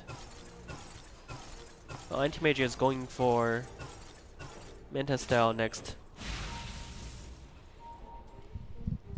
I guess this is kind of the awkward anti-mage game that you, even with counter spell, you probably still want a Lincoln Sphere. There are just too many instant stuns, instant lockdowns. Rubik's left, duel, blink lasso. But yeah, Manta is too good to not to prioritize it. We're seeing 4 people Radiant's group up. middle tower is under attack. High ground visions, did spot Undying, but other people was hiding pretty nice, and there's probably no chance. Are they doing Roche? They're doing Roche?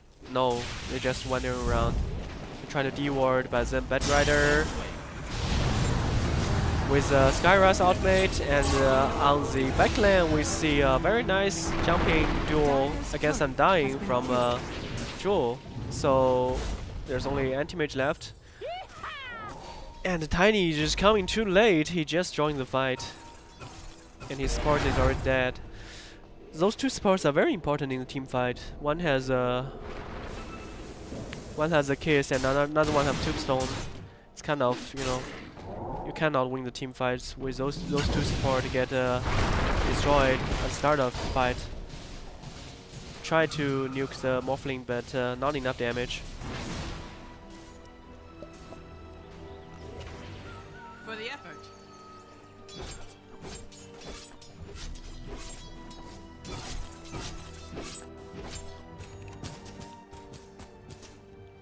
In the meantime, Medusa is farming really fast on the map. I didn't see any contest for Morphling, but yeah, he's out farming the Morph quite a bit. There's a 3,000 gold difference. It's almost a big item. He already completed his Butterfly and Manta, which is very remarkable. Morph on the other side, just waiting for his Agnums to join the fight. He probably need a Monkey King bar later on against Medusa. But right now, this Medusa is looking very promising going to the late game.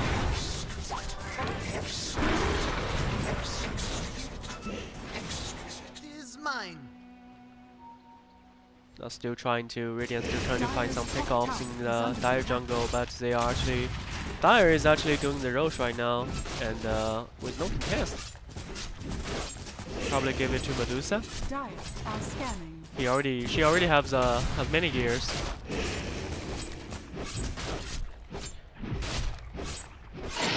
Just use this Roche to secure his farm till he has a Scatty, and then it's a very nice item against Morphling, and they probably can start a team fight. Just 5-man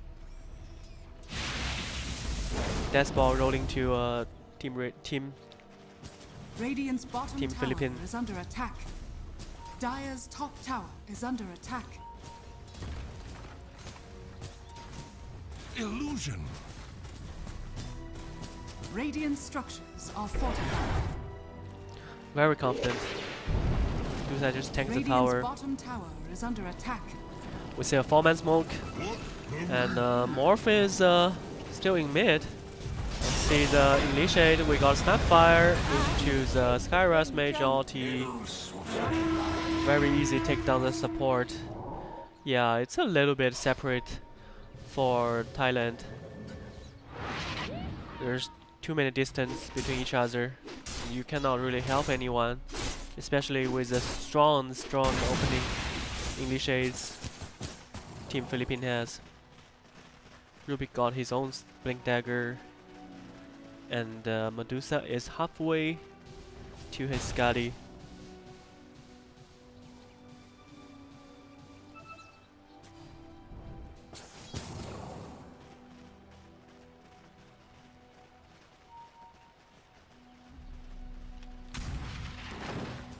Dire's middle tower is under attack. Radiant's top tower is under attack. Pushing the top tower with the Aegis on her. I don't think Radiant gonna contest it. 23 minutes, Radiant's outer top tower tower. has fallen. It's not really any point to Dire's defend it. middle tower is under Morph attack. has his Agnums, but still cannot really deal with Butterfly on Medusa. Morph have to be very careful. Tiny is just right there waiting to see if anyone make a mistake. They are actually brave. They just decide to do the tournament there, but enemy team is actually nearby, and it goes to Skyras Mage. Not the ideal shard you want to go to. You probably, in this game, probably want to go for Rubik. He has Blink Dagger, he can save his teammate.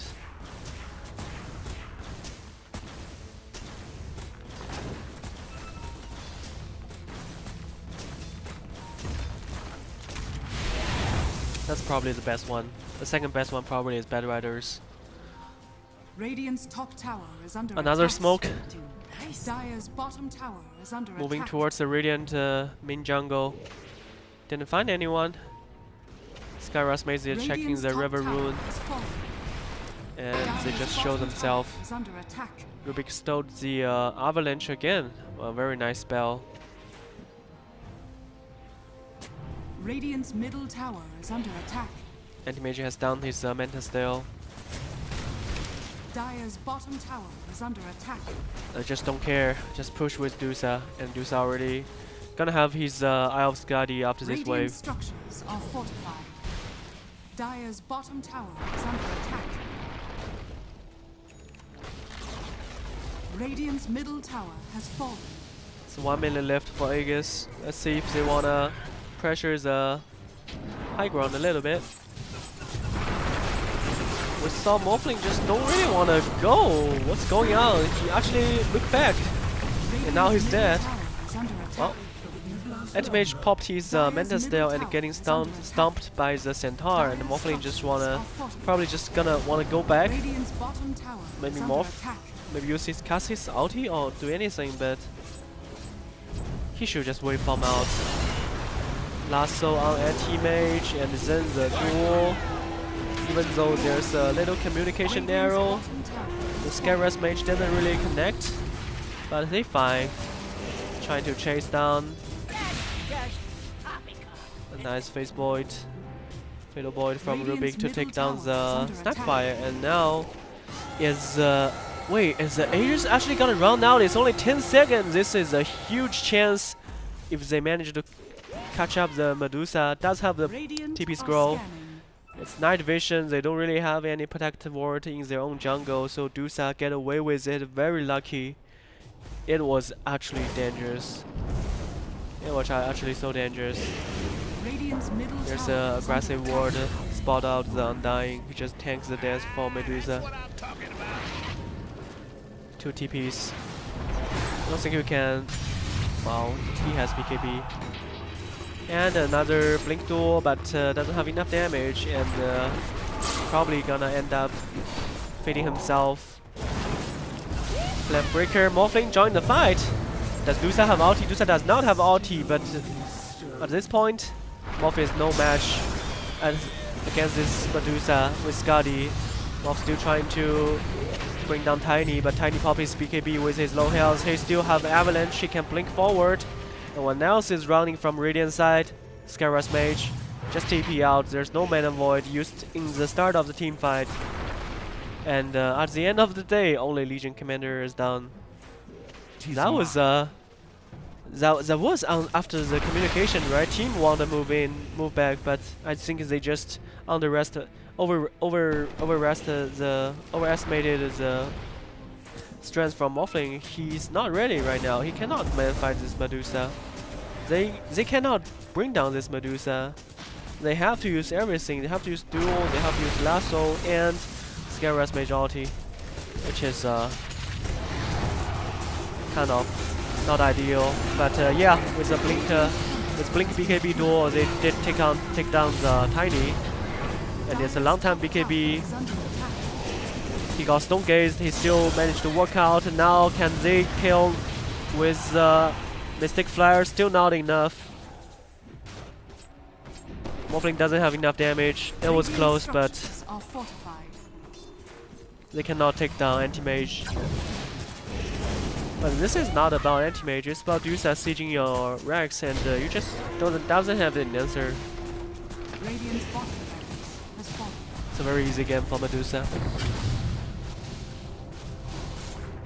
And Morphling is not building MKB. It's not a good item to build.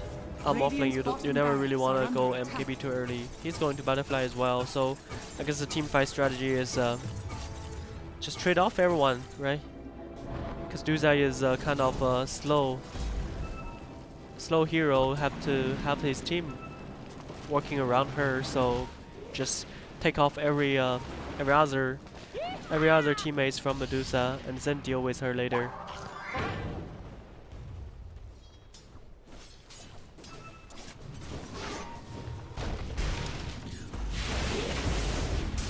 Trying to do Radiant's something to bottom Tiny, barracks but are under attack. yeah, he blinked away. Dire's middle tower is under attack.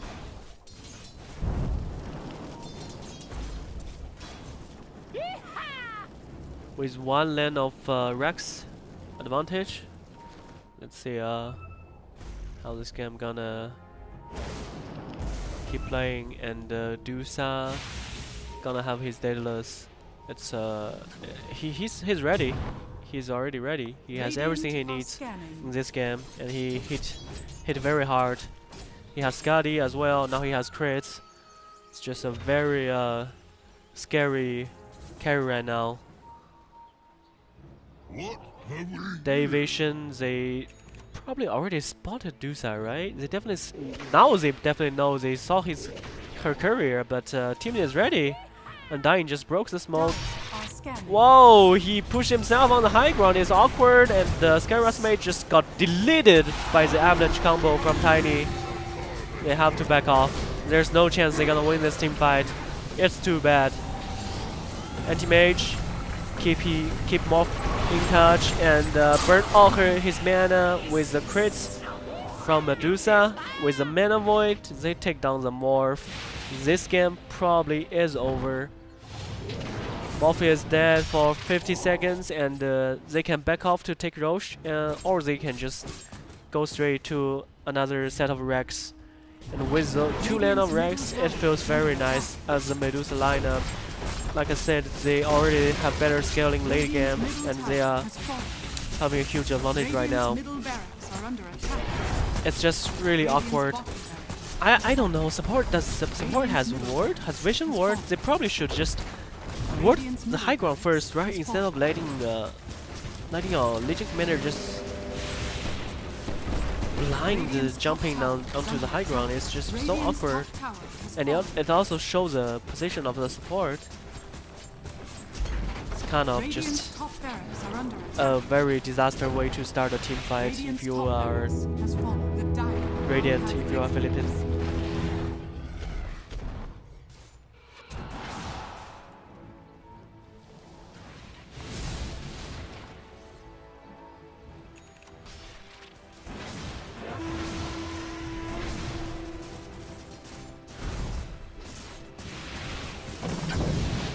And I think this game is actually one of those very rare games you have to deal with Medusa. You cannot just try to kill his teammates because there's a position 3 anti-mage there.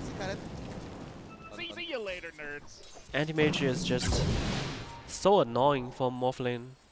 He either kill your backline supports or he just drain all your mana to team meet each other. Medusa is in a very nice position. Even though Morph has transferred into the Medusa, he still doesn't feel confident with the lasso onto the Lincoln's anti-mage, and Karma is already out of mana. He has to back off. Where's the other of team? Legion Commander trying to take down the support, but he has no chance to escape. This Medusa is just too strong for Radiant.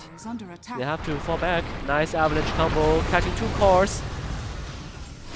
Toss the own teammate, but it doesn't really matter. Anti-mage at this stage of the game, it's just gonna chase everyone off. And the Philippines knows that, they call GG. It's a very convincing way for Thailand. Their Medusa game plan has been executed very nice. And we'll be back shortly for the second game of the second BO3 of the day. See you guys later.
Radiant structures are fortified.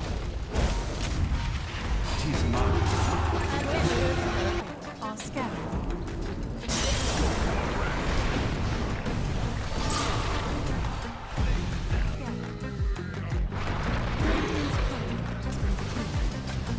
Dire's top tower is under attack.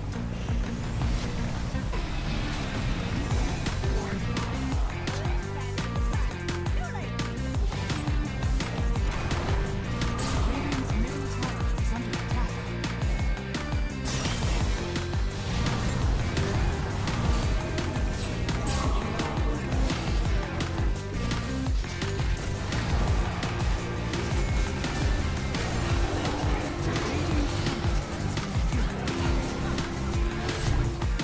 Are scanning.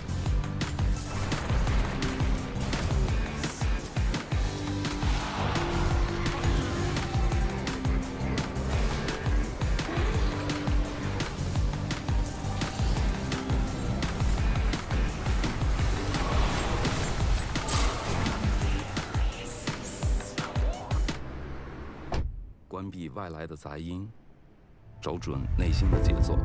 奥迪 Q4 一创，让真的感受从开始才开始。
想赢就奥风 M6，上官方旗舰店搜奥风 M6电竞椅。我累，我累，我累，我累，我困，我困，我困，我累，我累，我累，我累。累了困了，喝东鹏特饮。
the air I bounce, we're heading home.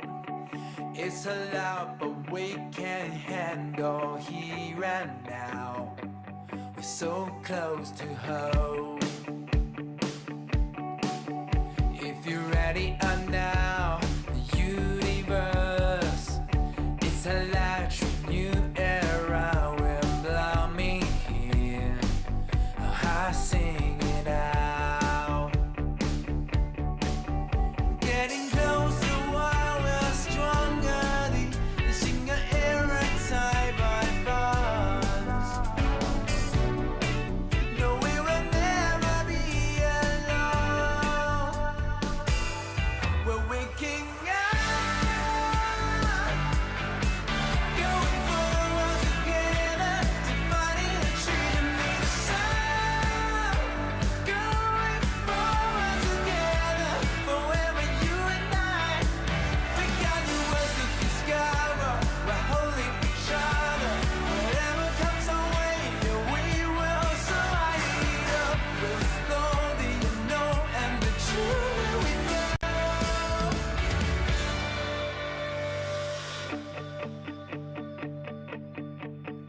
You can edit it now, you choose it all. It's contagious, you and I are tuning in. The earth sings aloud. Getting closer while we're stronger. This singer era tie by bars. No, we will never be alone. We're waking up, going forward together to fighting the freedom in the sun. Going forward together, forever you and I. We got new worlds to discover. We're holding each other. Whatever comes our way, yeah, we will survive. It's more the unknown and the truth that we know.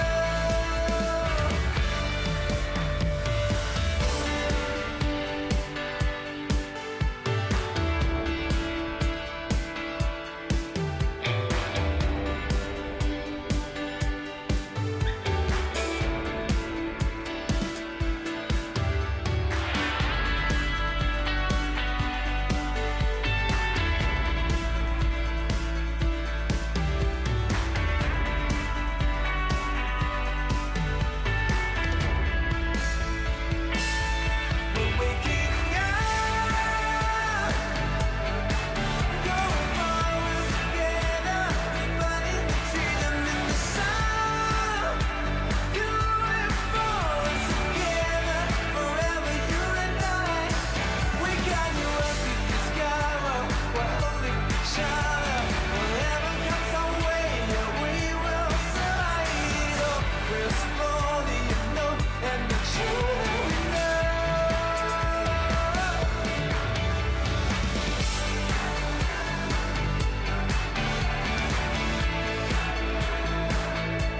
We're waking up.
To all persons and those who tuning into our live stream, we wish you good evening, and we are joining you live from the match venue of the Road to Asia Games MCaster Marshall, and we have a situation right now. We the referees figured out Thai players has some issue with our match going on, so they have to forfeit the game, which end up to this series a Philippine win as a 2-0, and that conclude our second best of 3 of the day, and we will have one last best of 3 coming up in 7 p.m. So in 1 hour time, we will see you back with more Dota games, and hopefully we can have a good one.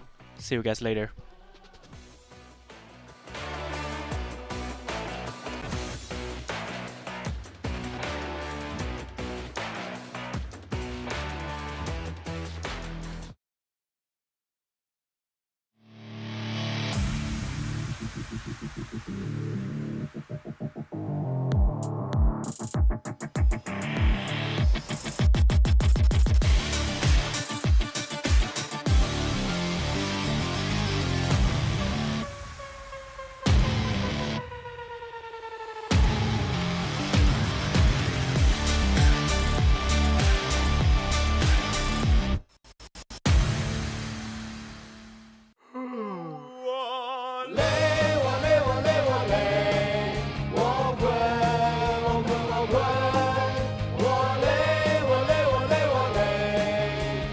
累了困了，喝东鹏特饮。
To all person and those two turning into our live stream, we wish you a very good night. We are joining you live from the match venue of the Road to Asian Games. I'm your caster Marshall.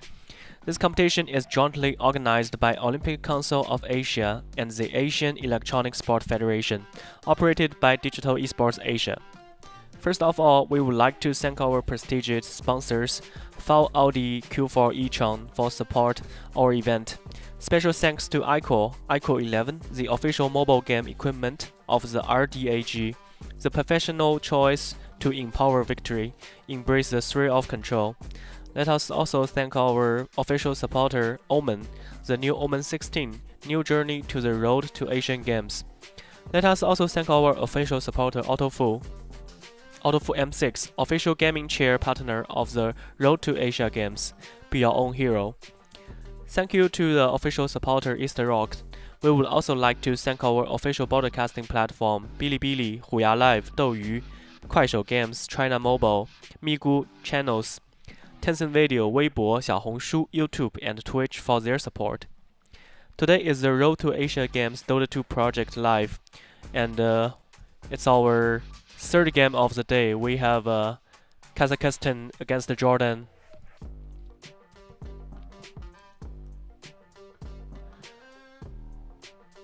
Here are the players from both teams. Let's take a look at the lineup.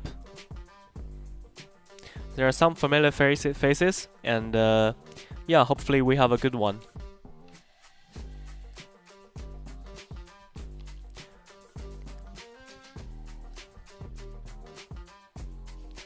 And we have two games today already.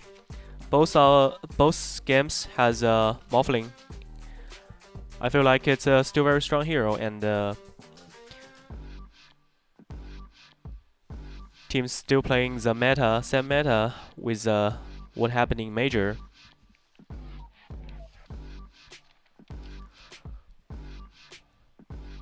We shall see for this game what's the choice the player's gonna make.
And game 1 has started. Let's look at the draft together. We have Jordan first pick. First ban, they get rid of Enigma and the Snapfire, while Radiant side Kazakhstan decide to ban Morphling and Timbersaw. That's Undying first pick, and Medusa is doing the pull.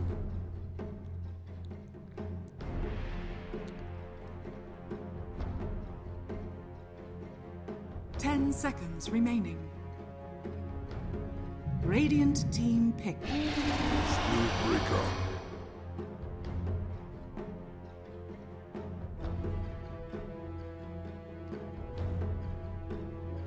And they decide to go with Spirit Breaker. We do see some play on Major. The hero are still fine in late game. It just feel like 5 seconds it's often good remaining. with some against some melee cores, which is very early for this stage to pick a Spirit Breaker. Dire team pick. And they go with Brood Mother, Dire definitely a team strong ban. meta hero, which leaves the enemy team to Radiant get team away with ban. Undying and Medusa.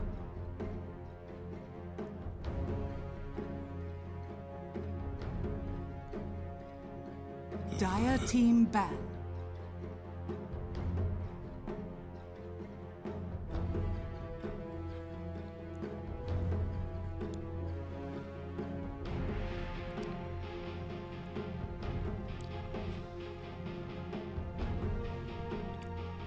Ten seconds remaining.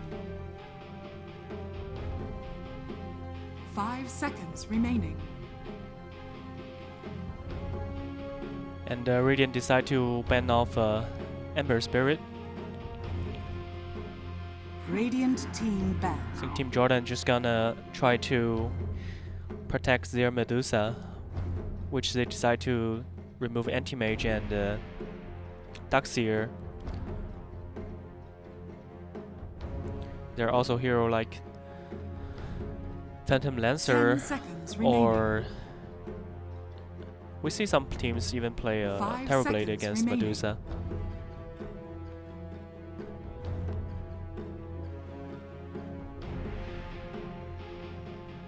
Dire team ban.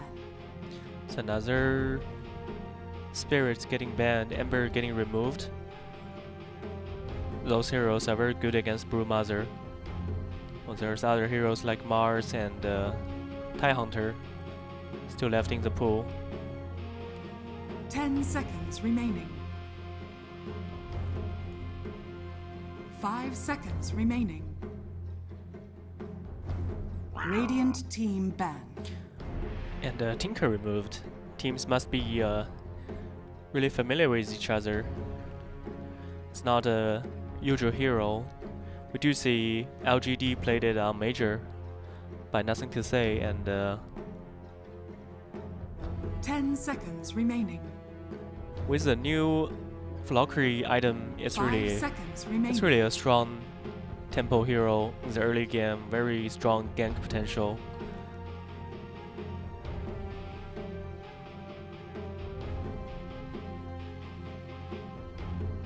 Radiant team pick. And Pagna getting removed. We do see a lot of teams playing Pagna pair with Medusa or heroes like Storm Spirit. It's a very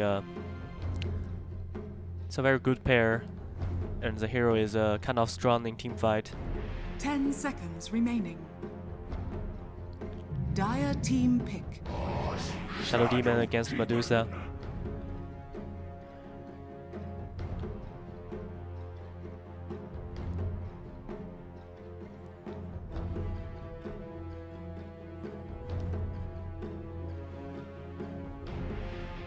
Seconds remaining. 5 seconds remaining.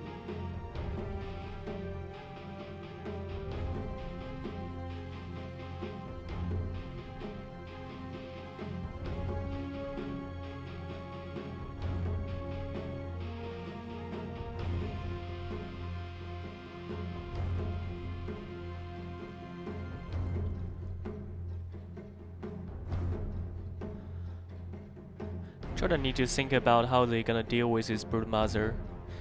Who's he gonna land with her, and supports like Disruptors are particularly good against Brood Mother, but they decide to go with Tidehunter.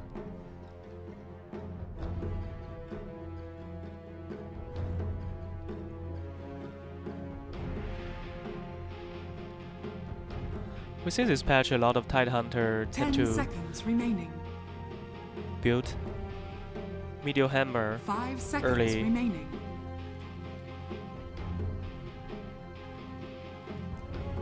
Especially on Chinese teams, they like to pick Tidehunter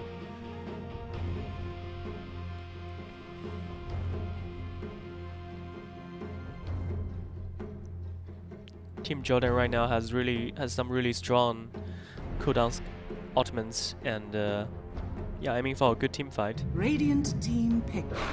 Lion. And Lion, used to against the illusion of Medusa that Shadow Demon makes. Also some nice control. You wanna have those heroes that can lock Broodmother down in order to get rid of 10 her. seconds remaining. 5 seconds remaining.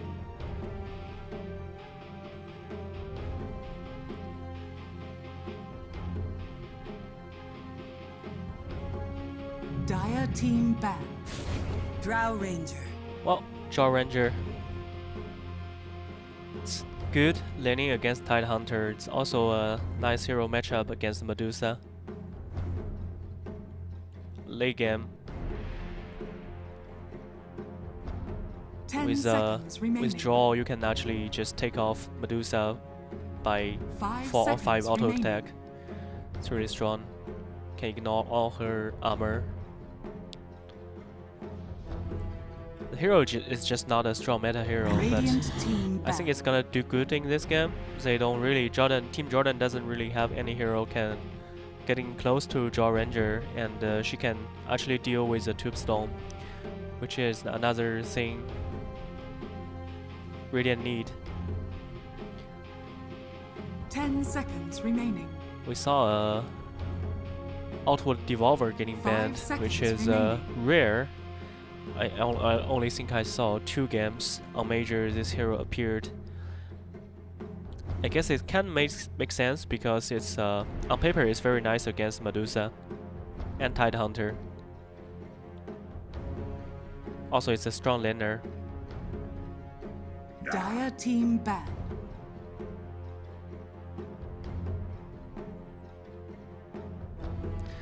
Earthshaker getting banned. After the new patch, when all the controls getting nerfed, we didn't really have a chance 10 to seconds see many remaining. Earthshaker games. People just think the nerf on his 5 seconds remaining. control time is too much, which making it's so hard for him to combo the lockdown in big team fights, which is an interesting choice that Saudi Arabia decided to ban Radiant team ban. Earthshaker here. Dire team And pick. Pangolier is gone. So the mid laner. There's still several mid laner out there. Queen of Pen, Void Spirit. I guess you still need some heroes that can actually Radiant approach team Jaw pick. Ranger. And Queen of Pen we go. A very solid draft for Team Jordan. A very traditional draft as well. Team fights, 10 seconds big cooldown remaining. spell, and control. 5 seconds remaining.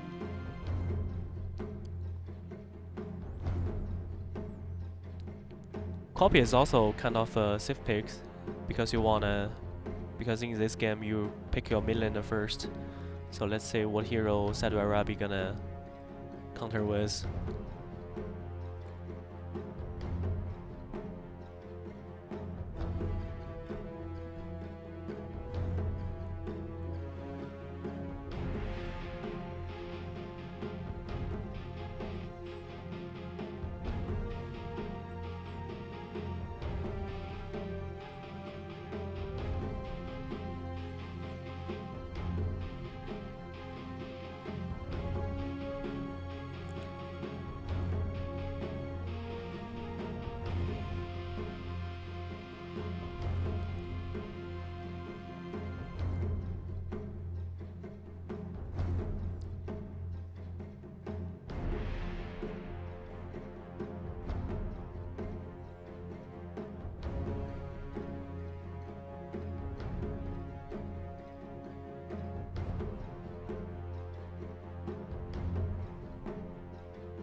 Choose your hero. Oh, this is an interesting pick. They decide to go with Clockwork. And let's wait and see how they're gonna place this Clockwork.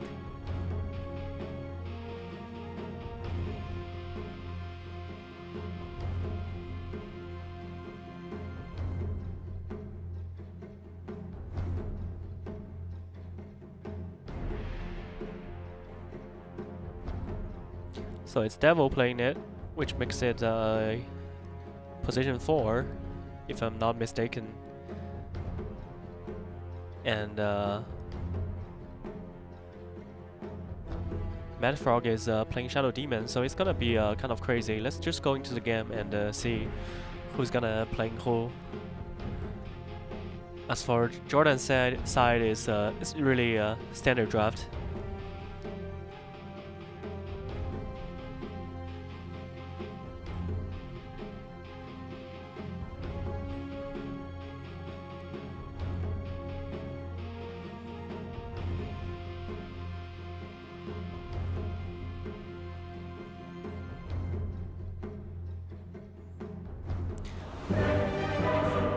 And I think it's a little bit weird to see Clockwork with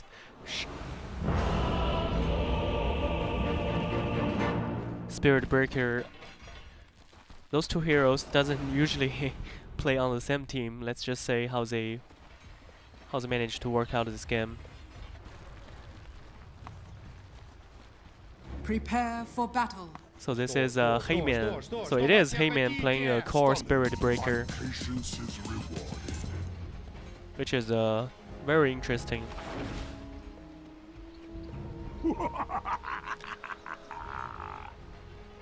Dire decide to 5-man smoke and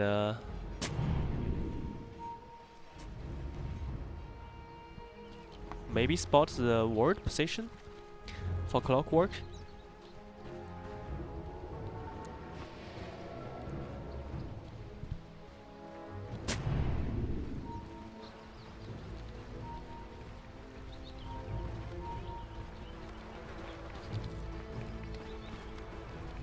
Dire is rotating all 5 people 30 seconds towards to mid, battle. while Radiant trying to catch the carry off guard. We found Heyman, have the Gush, and the Earthspike for Mage to secure his first blood.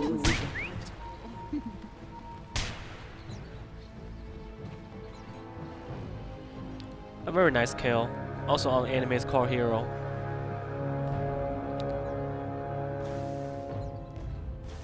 The battle begins.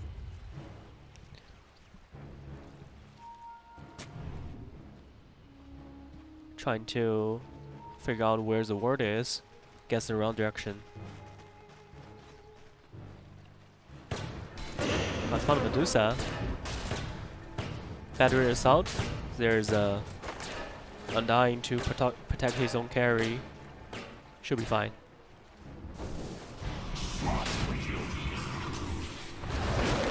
I feel like this is the time you're actually considering just to TP back to the lane. And now with Spider in, she's actually in a huge trouble. But we can tell Nass is already taking a lot of damage as well. This is a crazy team fight on level 1. We've seen 2 supports on bottom lane. You feed the crabs now. All very low, and Gush just finish the clock off. Lion has to be careful with his positioning. He's actually so low, and with the one last right click, Jaw Ranger take off the Lion. That's unnecessary. She's already under the tower. Probably shouldn't play that aggressive. And then Nine just spent all his mana. Is Ness trying to... Is he just trying to die? Die back? Okay. His teammates bail him out. And Mad Frog just walking to Undying. It's not first blood. I'm just gonna die. Maybe just bring some consumables for my teammate.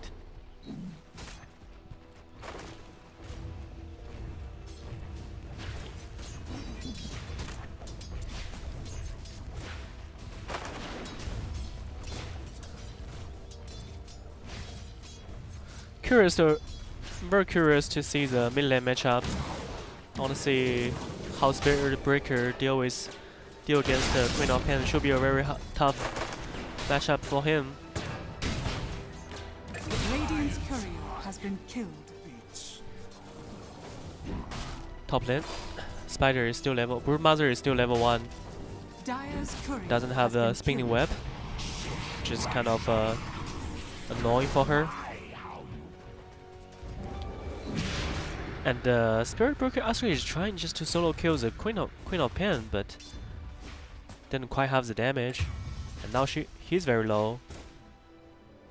Has to TP back to base. At least he can charge back online. And top lane, Shadow Demon got killed.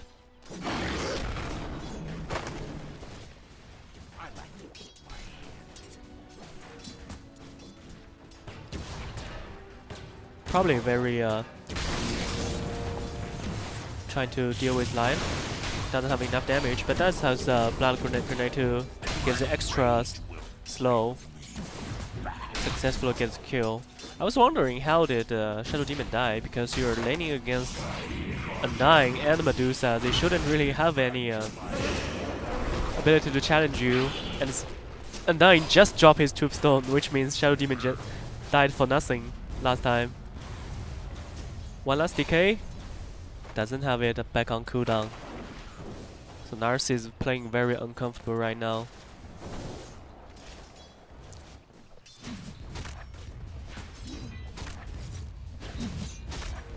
Medusa is pretty much just free farming.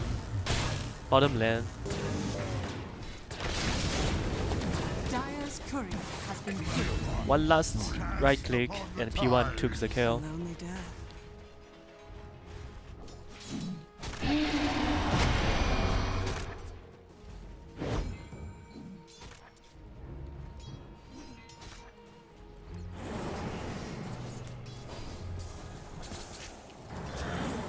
Broodmother is very low on health. Decide to pop the hunger and fight back. Mad Frog doesn't have mana, otherwise I think he probably has a chance. There's 4 stacks, Undues are already 5 stack. Is the damage enough? 6 stack and bam. Bottom lane, this game is a massacre. Trying to slow down the Tidehunter. Both offlaners are suffering very bad in this game. And we have 12 kills in -5, which is amazing. Courier has been killed.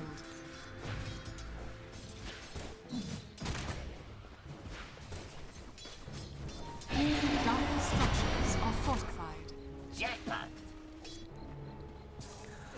Supports rotating to top lane. But the creep is under the tower, so it's kind of hard to go in on Broodmother, get the stun, get the slow, and get the earth back. Nas has to go for the offside side, but still getting taken down by the. And he bought back for what? He bought back. He used the smoke, and he decided to walk back to the lane just for some extra movement speed.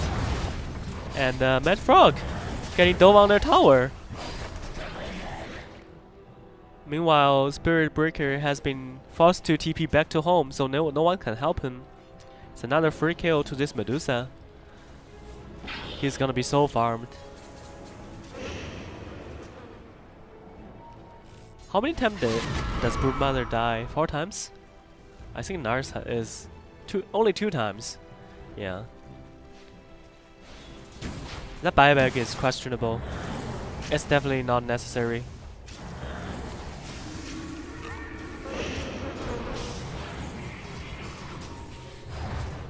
Lion was still hiding in the trees, and yeah, Clockwork cancelled his TP. Undying was taking too much tower damage and got killed. Now Medusa. Another bash. Is there another one? She doesn't really have too much mana. But neither does Radiant has any spells. A very nice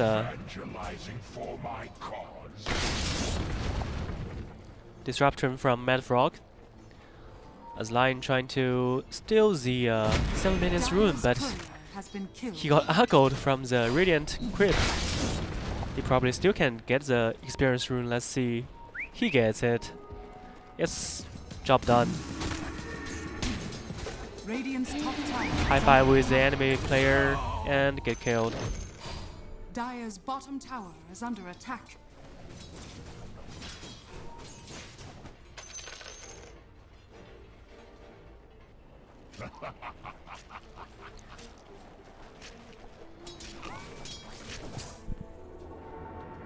Also, Taz has a lot of gold. Denied. I think his last hit is kind of struggling. Bottom lane with Tombstone, Ravage, and the Earth Spike with some body block. Evo trying to kill the Tombstone before he went down, but failed. It's a nice rotation from Team Jordan. Radiant's bottom tower is under attack. Taz has a big stick of wind, but still getting dove down the tower. There's no TP, but Brood Mother just pop all his spells. Radiant's bottom tower Can back forward is do under it? attack. He might have a chance, yeah. With a charge, he can definitely do it. 3 stacks of poison, taking down Medusa. Taz was having a very good lane, but she kind of died too much, while Joel just stay on this bottom lane. Now, see if they can do anything with this Tidehunter. Very nice. Very nice passing. Kind of juked the enemy heroes. Back to tower.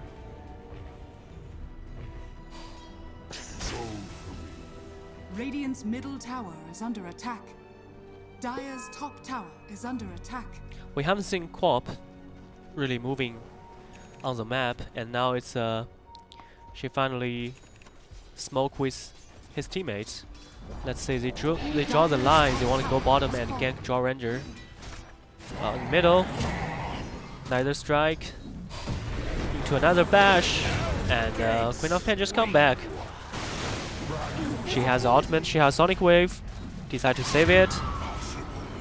Just use a simple scream to finish off the Spirit Breaker.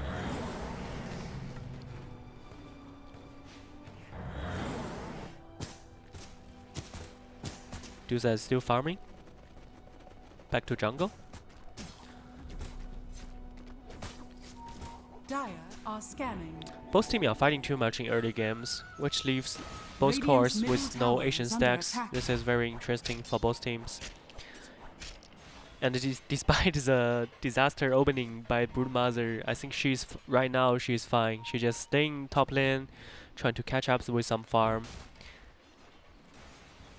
And charging to Undying, has a Tombstone, but with Gust, cannot put out the Tombstone. It's a support one-on-one. Still trying to trade off, but doesn't have Neither Strike.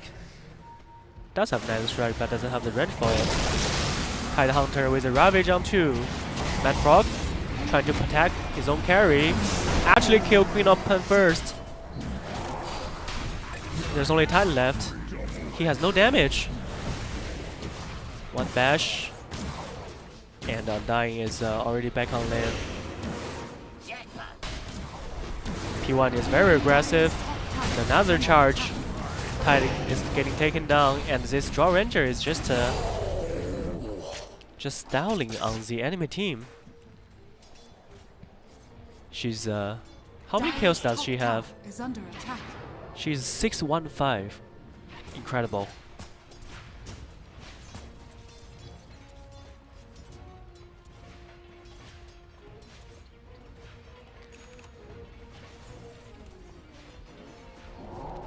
You see the charging to the mid lane.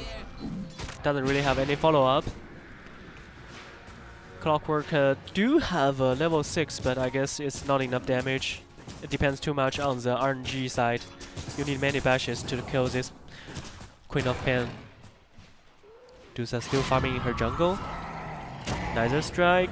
Looking for an angle. One bash, two bash. A bounce back. Still not enough. But do have a Shadow Demon ulti. The damage is not enough either. Just popped. Mage hiding in the tree. Gust on and another kill for P1.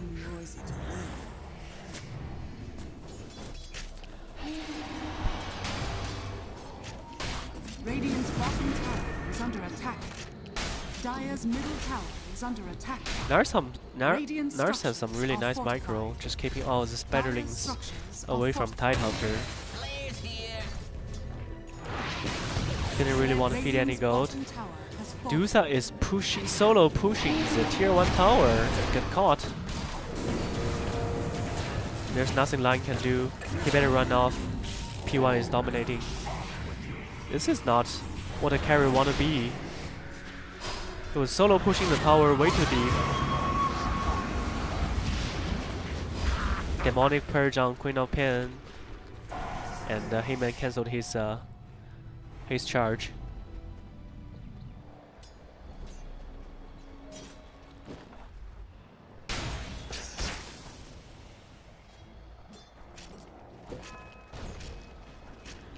$2K gold lead from for Saudi Arabia, and yeah, looking very solid this game. Their draw is very farmed.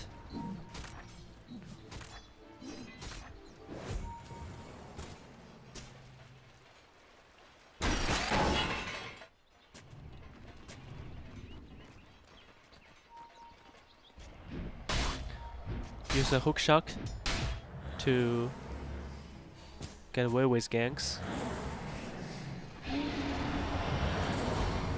Charge.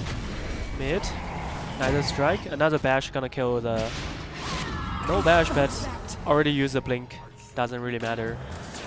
Clockwork marching forward. Find Medusa. Didn't really keep her in the cog. Now, Mind Frog. Oh, where's the damage? There's no Queen of Pen, there's no damage. Lion does has Finger of Death. Gets a charge stack up. 40 minutes. Surprisingly, it doesn't even take their own experience rune, but luckily Lion was here on time. Take out Evil. It's Undying with a double kill. Radiant's middle tower is under attack.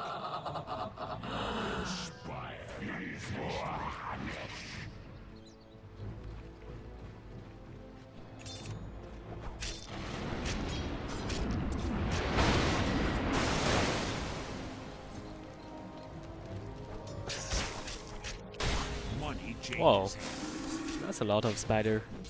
Dire's middle tower is under attack.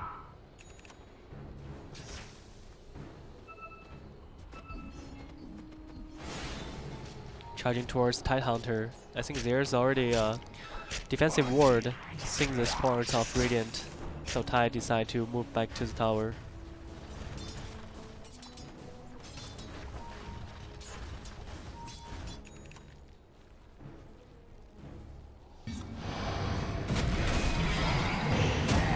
Another strike with a hook shot.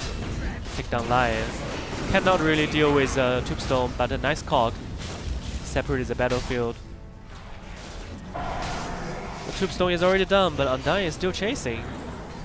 Like I said before, without Queen of Pen, there's no really damage on Dire side.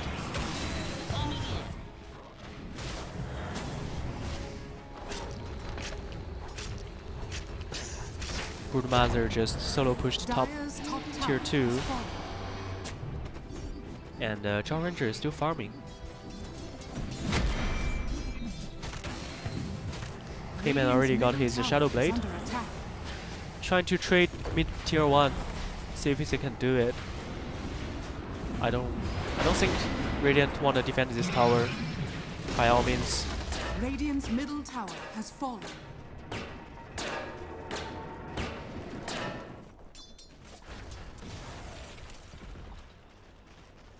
Dire are scanning.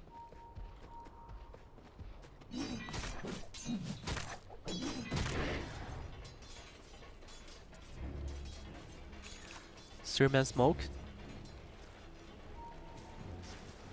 Jaw already complete his Aghanims. It's very rare to see Jaw Ranger coming to team fight this early. Broodmother is a bait. Find Lion cannot just kill Broodmother on the first time. Disruption, save her again. Drag some time, kill the Tombstone. Now Tidehunter has to go.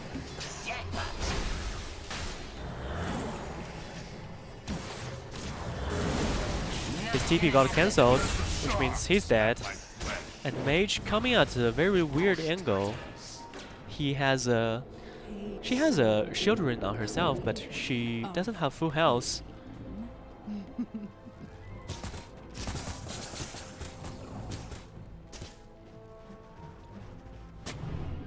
Radiant's middle tower is under attack. Straight to go to the Roshan pit. Dire's top tower is under attack. There's gonna be the Aegis for Jaw Ranger. And she can already fight. This is a problem also with Meteor Hammer Tidehunter. I guess this game you have too many items to build. You have to have Meteor Hammer and then you have to have Force Staff against Clockwork. Your team doesn't really have an teamfight initiates without your Blink Dagger. And Radiant is really good at finding those small pickoffs because of the Spirit Breaker and Clockwork. Charge online.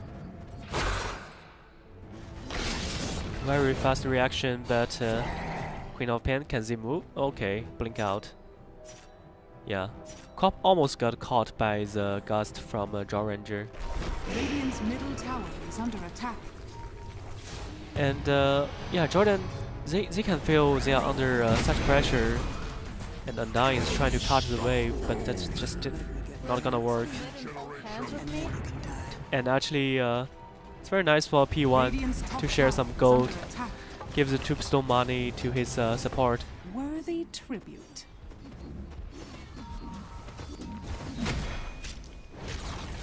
Radiant's top tower has been denied. Nas, gank by 3, Finger of Death, and right clicks. Middle tower is under attack.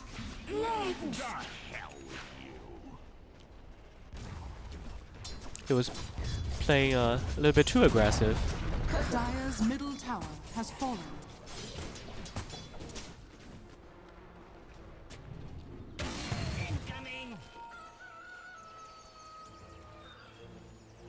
Illusion.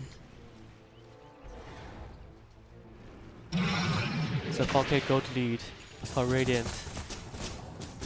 Medusa is on her way to finish the butterfly.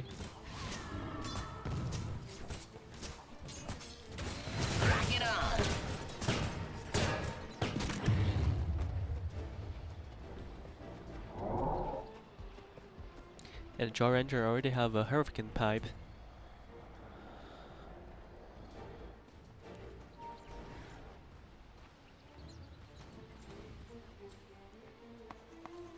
Middle is missing.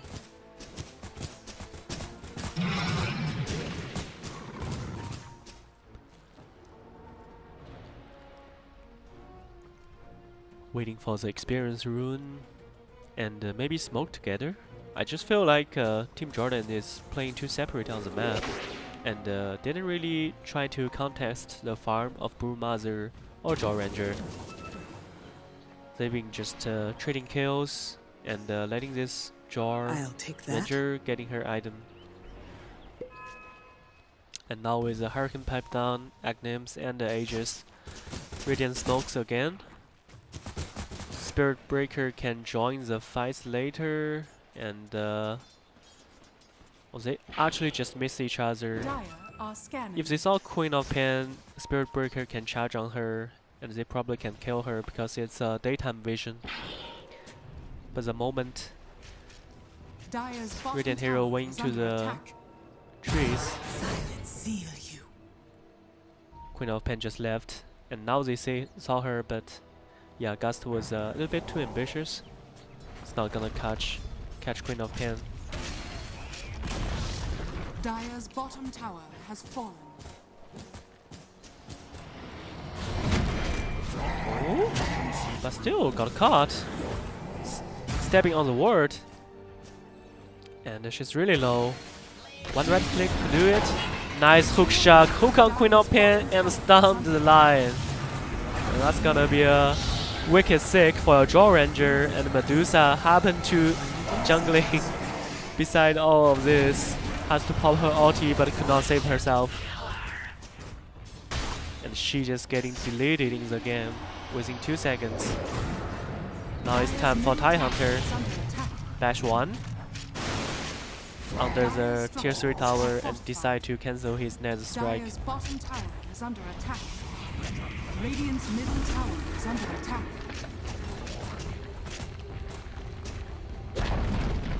Dire's bottom tower has fallen. There's no creep. Has to wait for the creep to come in. Taking down the enemy's Tormentor. And it's a nice time, actually right now, for Dire to smoke out. Can they catch anything? The Aegis is just gone. Dire's bottom tower is under attack. Are scanning. They were too afraid. They know they were trailing behind. They were a little bit too afraid to make a move. It was a chance, but they let it flew.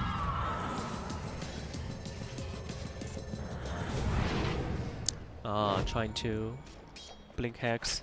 Didn't really work out. The ward? See Mad Frog. But he's already away. Too far away.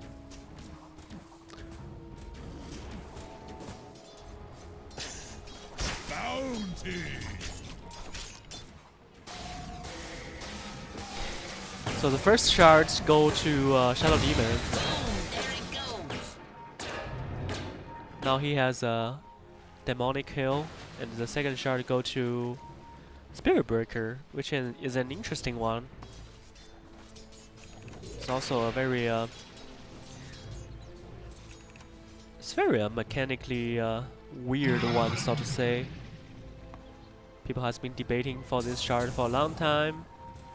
Medusa leading the charge. Lion, blind spike, didn't catch anyone, but Ravage caught 2, and they even find the Jaw Ranger, but no one is on her. Trying to protect your Jaw Ranger, get the Tombstone, but Undying just getting deleted. And now Queen of Pain with the Shield Rune, blink onto the Jaw Ranger, finally take her down. This fight is looking good, but Medusa just cannot move onto the tower. Another charging to Queen of Pain. A bash, one bash with the spider, taking down the Queen of Pain. It's really the best Jordan can do. Another charging to Tidehunter. All the mana has been taken down, and yeah, he cannot run away. Just try to high five with the opponents. And Nas just XD in the global chat. Because he's not doing too much damage to that Tidehunter either. It's a very aggressive team fight. They do manage to kill Jaw Ranger, but take too many spells. They spend everything on her.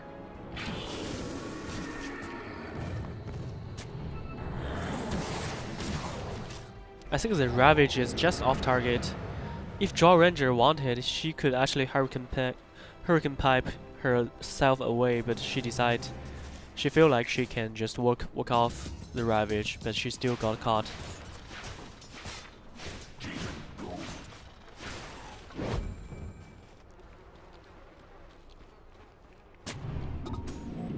And I think Radiant is still happy with the result of the team fight. They didn't really lose too much. 2 of their cores living to the end of the team fight. They're still getting farmed. Dire are scanning. So they can just wait for the next Roche and finish the game. DOTA died again last team fight. And he's just not gonna outskill this Draw Ranger.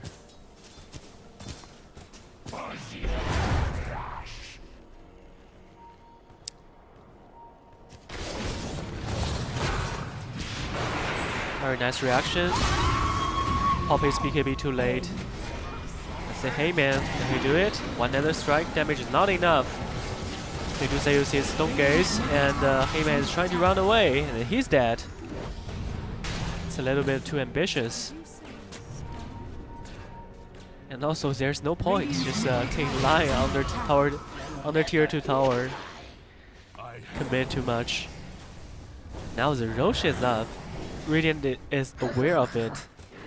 They have Clockwork to spot it out. You see Clockwork drawing lines on the map. And we do have a Tubestone, do we?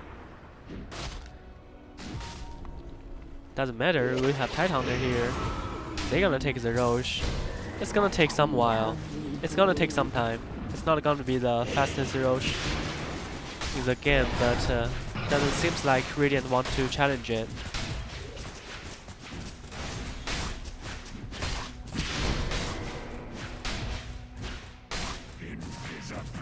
Dire's middle tower is under attack.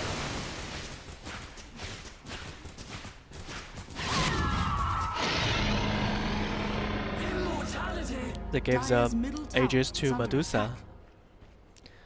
And very interestingly, Medusa himself built a Shadow Blade. Stole the Experience Rule. The Dust was kind of late, but still caught the Shadow Demon. Trying to Disruption, trying to waste some time. TP out, didn't make it.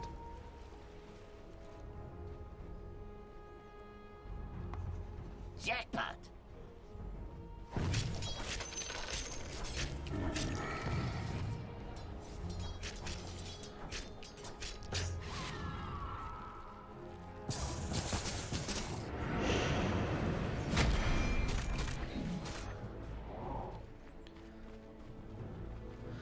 Medusa is going for a Silver Age.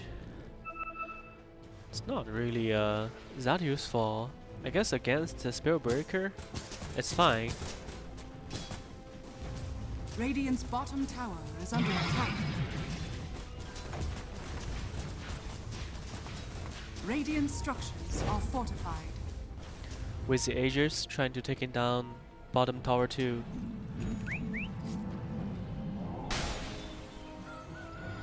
Broodmother is still farming top. Radiant's bottom tower has fallen. So they decide to give up this tier 2 tower. Money changes hands.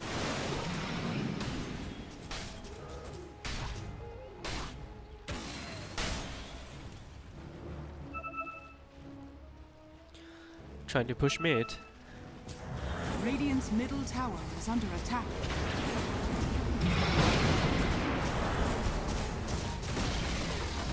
There's 3 minutes left on the Aegis. I think Saudi Arabia just gonna wait it out. But 3-man smoke from Jordan.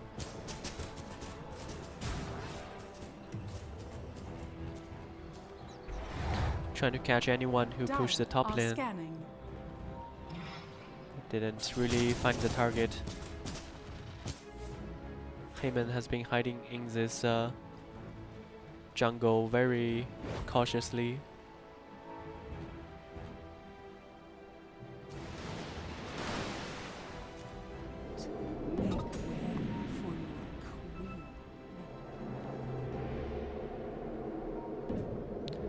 Three hero teleport to the bottom of the map. Trying to catch someone, but failed. Another 2 minutes on the Aegis, and Dusa gonna have her Scatty ready. Draw Ranger is building a Black King bar. Regeneration.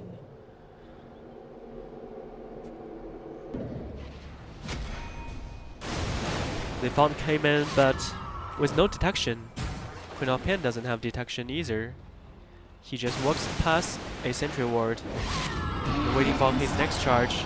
Lion is trying to. Can he? A very nice play. Well, but Spirit Breaker does have BKB. He has to pop his BKB and TP back. That was a nice play by Lion. He predicted the routine. Spirit Breaker trying to charge away. It's kind of nice.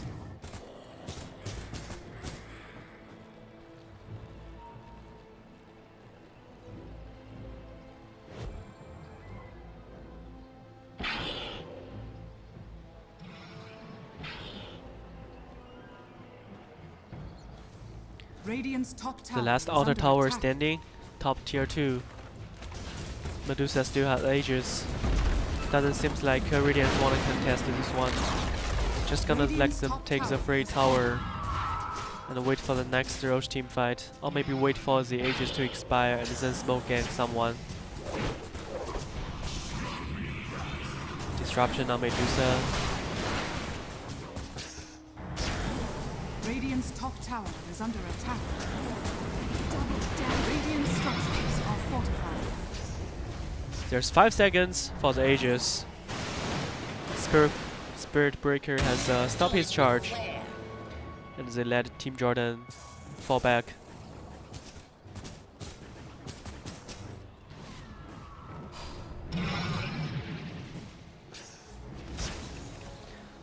And that's a full Skadi purchase.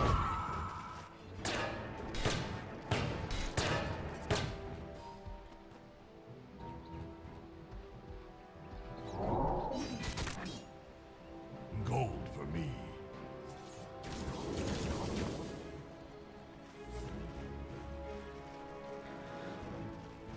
Broodmother built an AC to have some armor and have some aura.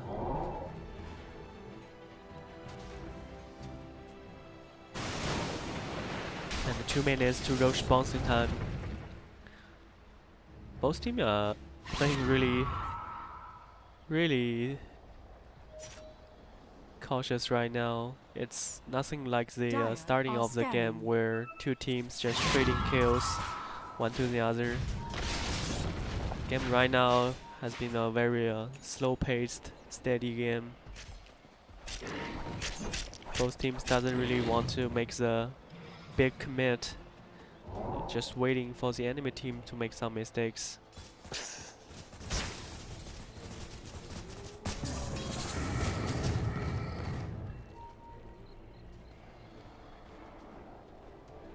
Trying to steal the experience rune, and he did it. And Clockwork just took the enemy experience rune. It's a 1-1.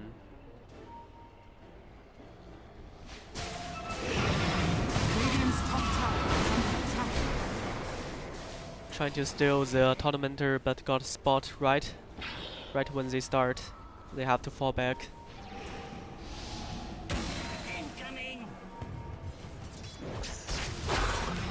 Linking in, trying to kill Broodmother with the Earth Spike. Disruption on Broodmother to help. Queen of Pen actually getting bashed by Spirit Breaker. P1 pop his BKB. He got Stone Gazed. He has to fight back. There's another Ravage on the Draw Ranger. Draw Ranger is down for 70 seconds. Taz is looking incredible. Came in here trying to TP back. Gets Meteor Hammer, and he's dead as well. It's just not a good team fight choice by Radiant. Radiant's top tower is under And this is at least a 2 lane of Rexes. Radiant's top tower It has can fallen. actually be potential a game winner if they want to push, force out the Radiant structures are leaf. fortified. Dire's bottom tower is under attack. Draw Ranger was taking down Radiant's top barracks has fallen. 2/3 of his health at the beginning of the team fight. And for some reason, Radiant's she middle got Stone tower Gazed is by under Medusa, attack. Radiant's middle tower has fallen. which has been the turning point for this game. Dire's bottom tower is under attack.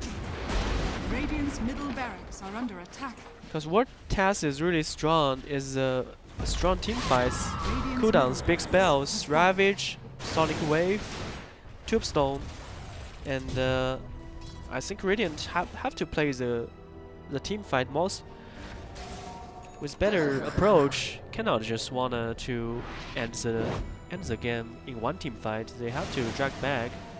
They have to fight around so many things. Death tax. There's a double damage and model for Medusa. And now finally Undying got his shard. Now he can save his teammates. And another thing is Shadow Demon didn't cast his spell on Medusa. He used his disruption to save the Brewmaster, who got jumped on by Lion. And there we go. A double damage Medusa. Roche will be up in 1 minute, and Radiant has been 5-man smoking, trying to take the vision advantage. Place down some wards, taking the high grounds. Dire are scanning. Dire has scanned Radiant heroes, see if they wanna challenge the Roche Pit. Haste.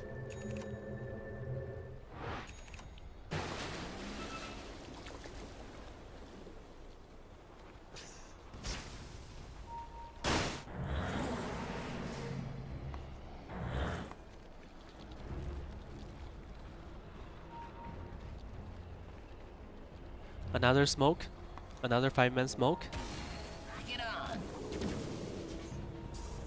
Spiderlings are trying to find the enemy heroes, and they know each other.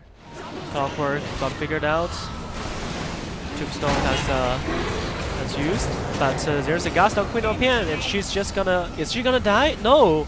Undying hear her to full, and now Jaw Ranger has to pop his BKB, but he's under 3-man and Ravage on 3 again.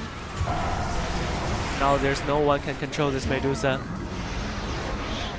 Spirit Breaker didn't really find the target he wanted. Think of it as caviar.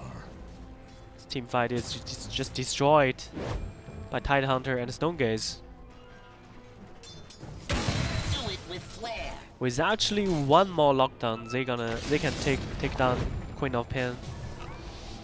They never had the chance. Jaw Ranger used his Hurricane Pipe aggressively, just trying to catch up the Queen of Pain, and yeah. And got surrounded by Tidehunter and then dying. I think that's the game. Team Jordan gonna take the first game. Despite being trailing by almost 10k gold, they make the comeback.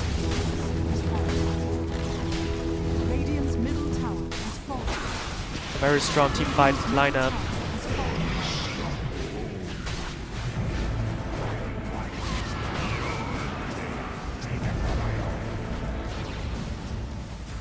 Silver Edge on Tidehunter. Already taken down all the Rexes. Just trying to get away. Nice Hex, nice detection. This game is right now defense of Ancient.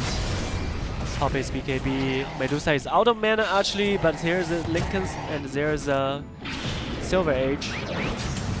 Good Mother trying to kill. Take down the Lion, and Queen of Pain just jump out of the pit. Don't really want to fight this. Just drag the game long. Update some new items and take down the Roche, finish the game. Medusa is close to his her level 25 as well.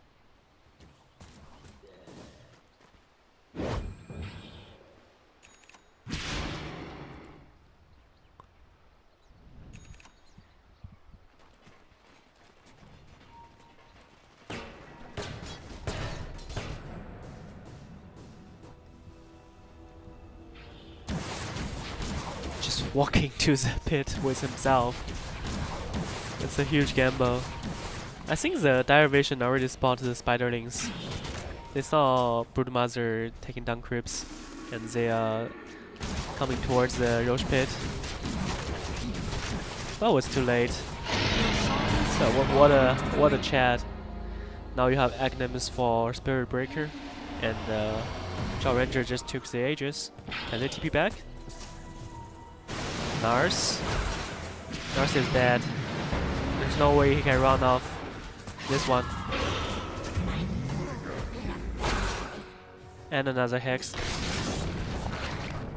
Does Jaw doesn't have a TP scroll? He doesn't. He doesn't have mana to TP. He do have Cheese and Wan, but now he got ravaged, and that's a game. They did manage to steal Roche, but it's not enough. Well play is caught. This is last defense. Buyback from Jaw Ranger, but the base is under siege. Tombstone has been left, and GG is caught. It's a very nice victory for Team Jordan. They were trailing by almost 10k gold, and they managed to win 2 team fights and turn the tide. So this concludes our first game of the last series of today. We're gonna take a short break, and when we come back, we will have a second game of both teams meeting each other.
关闭外来的杂音，找准内心的节奏。奥迪 Q4 e-tron，让真的感受从开始才开始。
想赢坐奥风 M6，上官方旗舰店搜奥风 M6电竞椅。我累，我累，我累，我累，我滚，我滚，我滚，我累，我累，我累，我累。累了困了，喝东鹏特饮。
To all present and those who turning on our live stream, we wish you a very good night. We're joining you live from the match venue of the Road to Asia Games. I'm your customer Shao, and we are now coming to the second game of the last best of 3 today. It's Saudi Arabia against Jordan. Game 2, Game 1, Jordan come back from a pretty bad landing stage, but they manage to win the team fights with their team fight lineup and secure the victory with Medusa. And into Game 2, we see Jordan banned out Enigma and Heyman's mid lane Spirit Breaker, and Saudi Arabia banned Timbersaw and Morphling, just same as last game. And first pick Brewmaster was Nas playing it. I think his Brood is nice. They're just lacking some team composition. They lacking some teamwork to really push the value of Broodmaster's strategy value. So let's see how they turn the tide and make some adjustment in this game. As for Jordan, they go for Storm Spirit and Pagna, classic pair. At this point, Dire have to ban Medusa, right? You're not gonna give them Pagna, Medusa, and Storm Spirit, those kind of combos. But who knows? Medusa is still out there in the pool. Maybe they wanna pick her themselves, and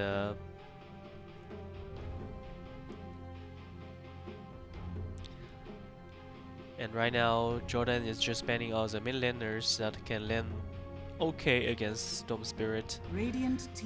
Storm is really a strong laner. The only problem is before he getting level 6, he might get ganked once or twice, and that's really gonna slow down his gameplay.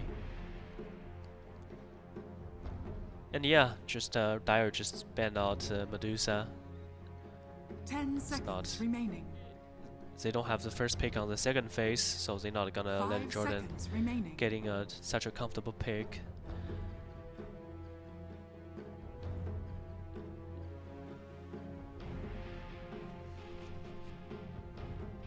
Radiant team pick.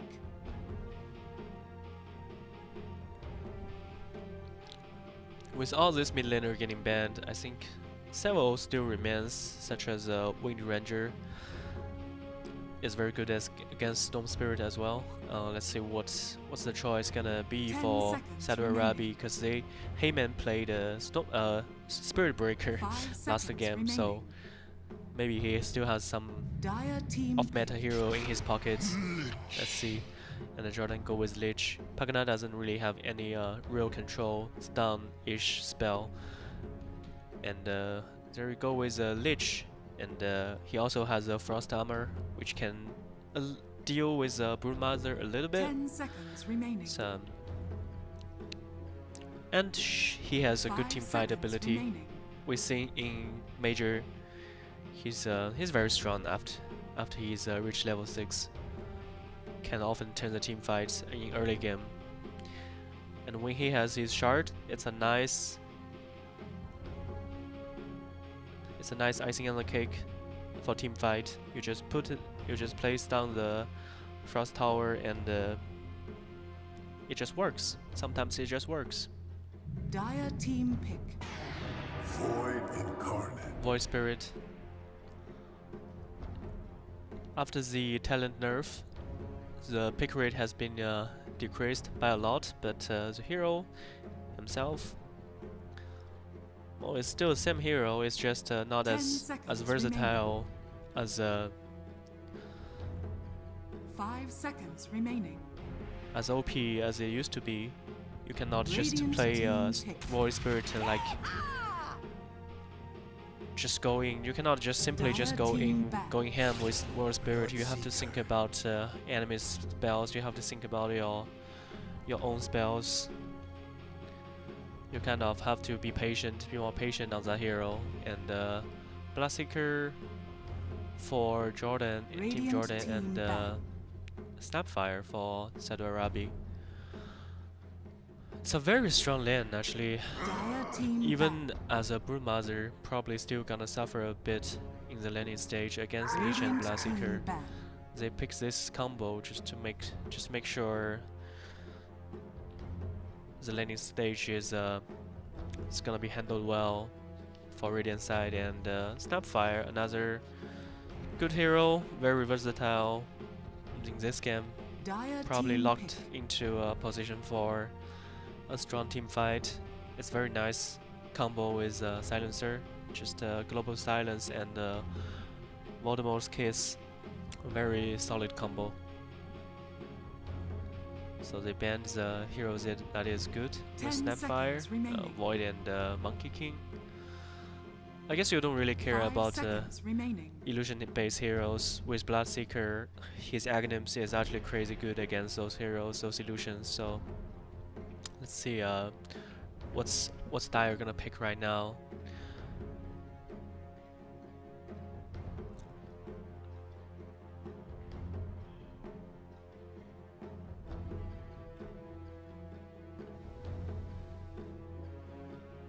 There's not really many cores left.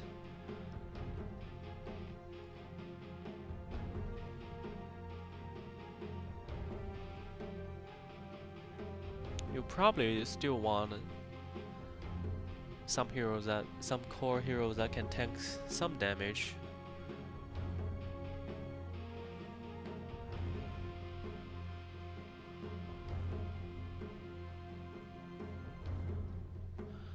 Other heroes like Jug is still out there. I don't think Terrorblade is too good. It's gonna perform very good in this game, but it's definitely viable. And they do lacking some tower push ability besides Broodmother.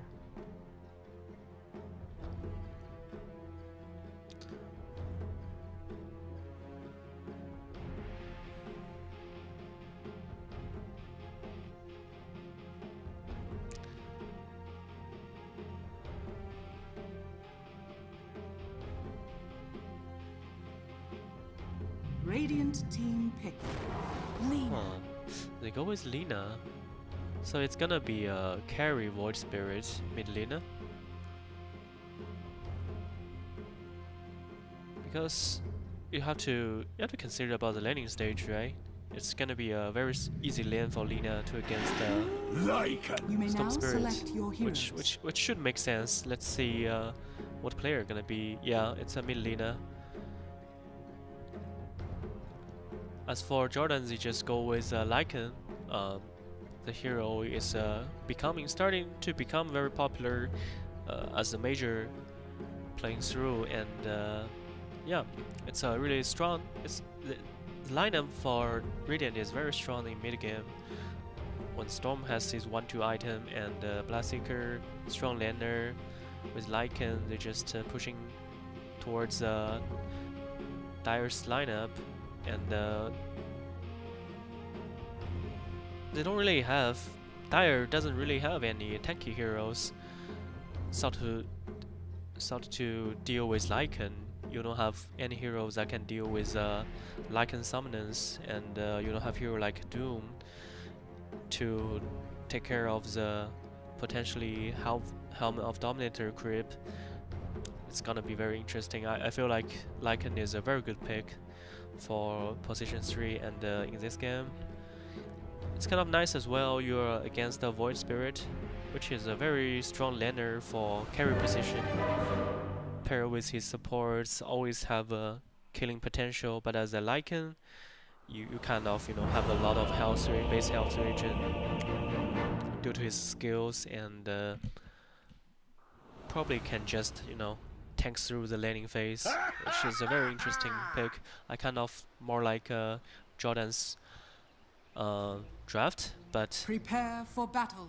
I do understand. I am I'm aware of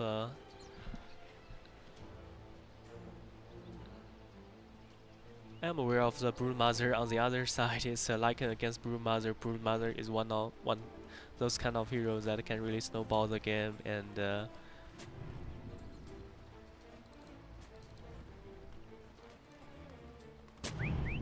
Jordan doesn't, for themselves, they don't have strong controls against heroes like Broodmother or Void Spirit. So it's gonna be interesting. Let's see how the game plays out.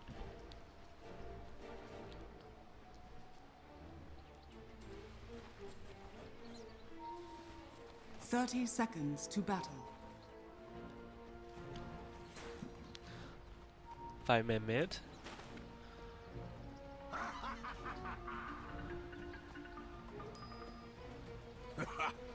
Both team has really strong level 1 kill potential. Many stuns, many spells to throw away. Let's see the rotation from Dire's side. They catch Leech off guard, slow into Snapfire, into the auto attack, and then First blood, last whoa! word. It actually the first blood actually went to Silencer, even though he tried to. Void Spirit tried to take the kill with his pulse, with his pulse, but it doesn't just work. It doesn't work. But still, Silencer getting the first blood.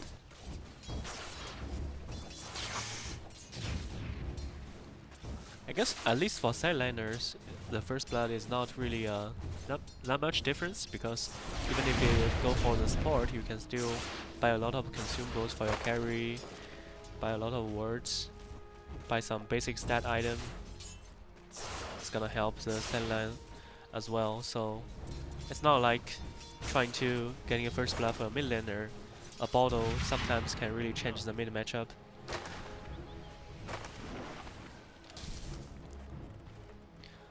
Evo trying to block the small camp from spawning, but kind of went too far, and with blood grenade and the Taz coming back with a blood sacrifice, gets a kill. Very nice start for Bloodseeker. And on top lane, the right clicks from the wolves and Pugna is kind of overwhelming right now.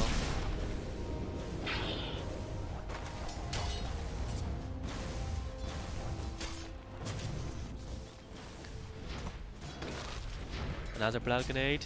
Might just get the kill, but there's a stick charge and so a Mad Frog.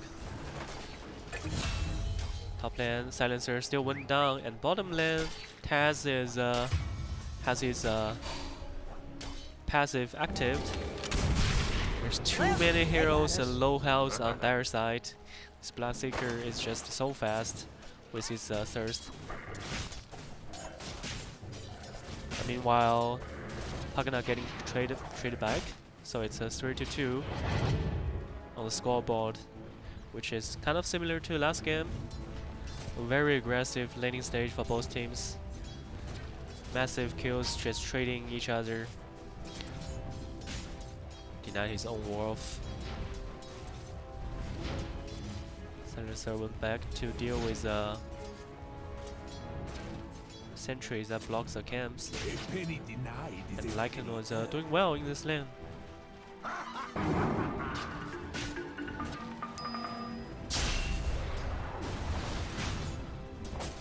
Take down the Pugna ward.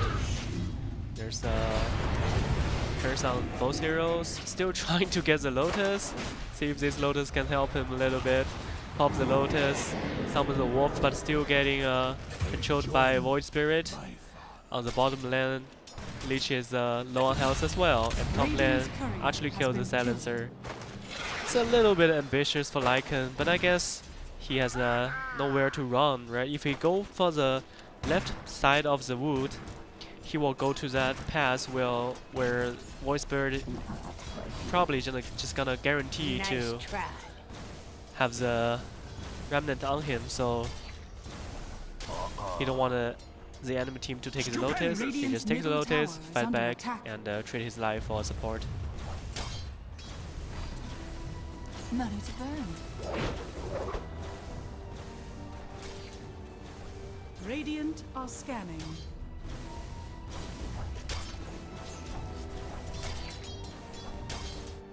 I had hoped. On the other hand, Pagna trying to control the water rune. He could have just denied the water rune, but instead he takes the water rune and got killed by Lina, which is a little bit of mistakes that he made on the bottom lane. Blood grenade, but get the cookie and jump out of the blood sacrifice. Blood right.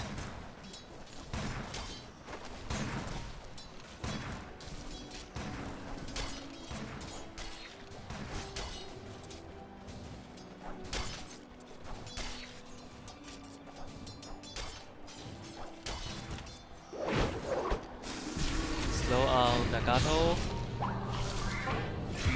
Pick himself the ice armor. Kill the carrier as well. Top lane still has the silencer curse on Pagna and he's dead. Small wolf trying to body block. Need another last hit. Probably not enough. Already on the tower remnant. Just control the Lycan and Void Spirit has a pulse, so get the shield for physical damage. Just gonna walk back to the base.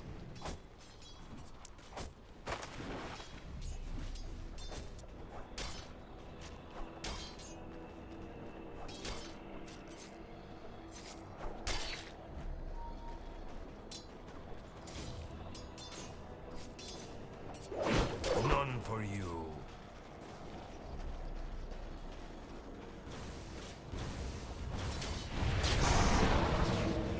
Mage is level 6 and Heyman doesn't have enough mana. Has his ultimate ready but not enough mana. Has the clarity on him with the one last Dragon Slayer. Actually gets the kill. Top lane. Cross like a little bit. Already have a Helm of Ironwell. Lycan is running with 10 armor and 10 life regen. Pretty tanky.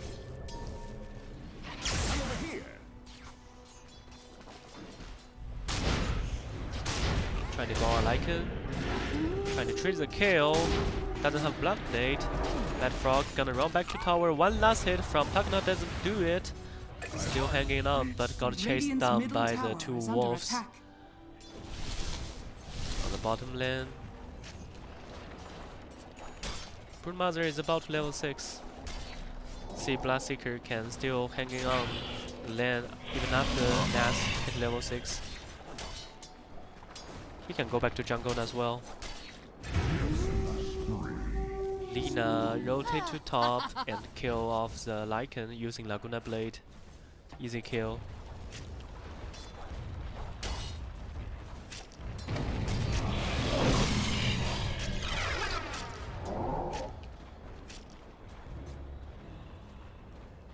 And Lycan just finished his HOD. He can start to solo his lane. Let the support go to silence, but before that, we have Pagna getting caught. Lina was still here. Didn't even care to use his Dragon Slave to get the kill. Down bottom, Rapture on Ness. Mage is here. There's no way he can make out of it. So both side lanes getting gangbanged by the mid lane hero.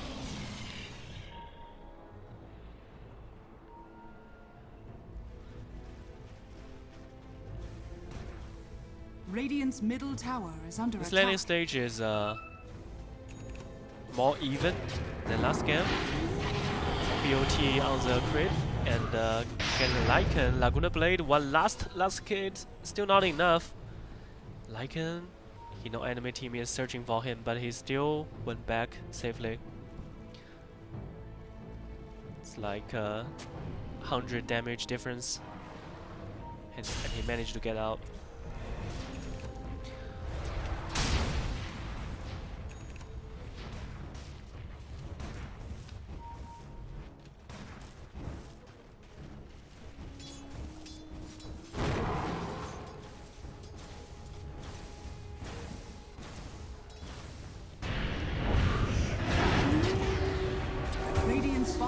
still camping for Lycan.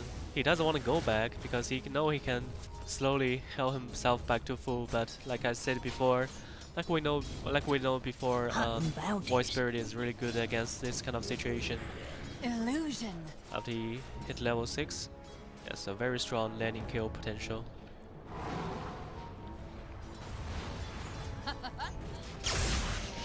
Jump in, find Lina. Oh, trying to do the maximum damage. He tried to insert 2 auto attack before. Does he even level up his pull? He does. He does have vortex ready. But just too greedy and gets stunned by Lina. Nars on the other hand, can he run away from Cass? Here, a storm coming. Storm Spirit take off Broodmother. Now Evo is under trouble as well. Probably no way out for him. Jump off the cliff. Mage is a little bit off, but it's daytime. And Lina coming here to save his buddy. With a global science and a double damage Lina. Laguna Blade just taking off Bloodseeker and Mage. One last bit of mana. They still need to go. Oh, a nice cookie into Dragon Slave to kill the Storm Spirit and another 2 right click.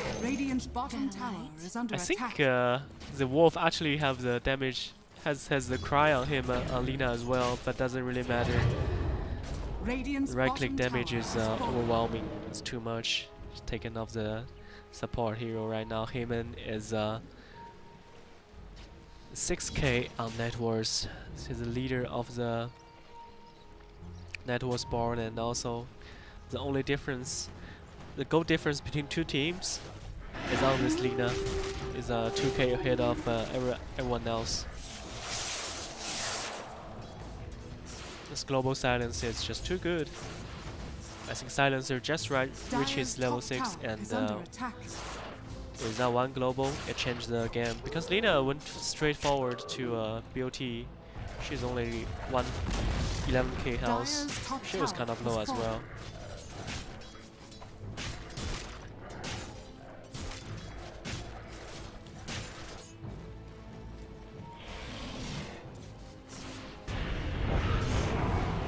Mage just constantly harassed by those supports.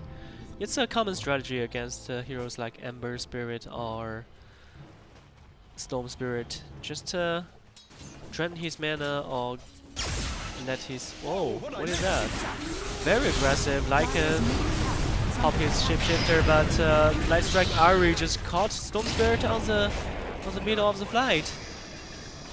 The mid-laner trade one-on-one and Lycan was still chasing. Mad Frog, the Silencer, what can he do?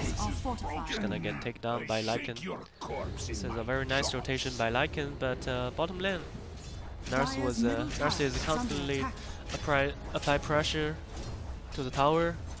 Has to be someone come down and land with Broodmother, but sadly there's not such heroes on Team Jordan. This Bloodseeker still needs some gear, and maybe then he can land with a Broodmother. Right now, it's just a free lane for Nars.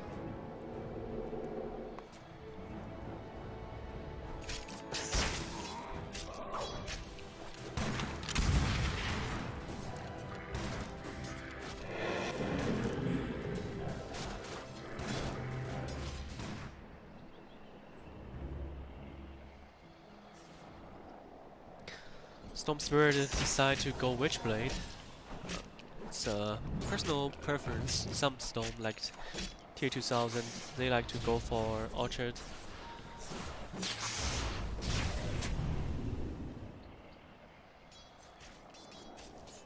I think this game actually Orchard might be better, considering they have Lina and Void Spirit. The Remnant didn't catch Storm Spirit, but Global Silence is good enough. It's good enough. P1 gets a kill on Mage.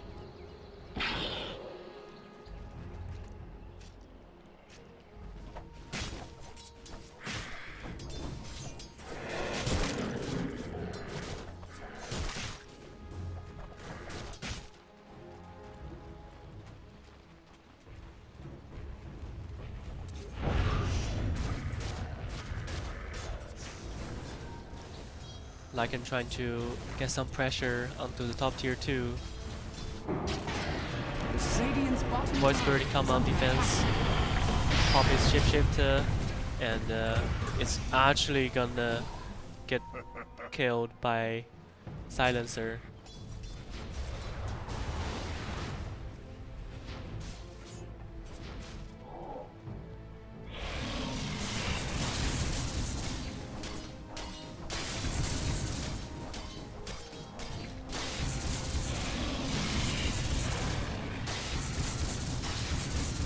Bloodseeker is catching up really fast this game. See if he can do something. 'Cause right now, Stone Spirit is not having one of his best games.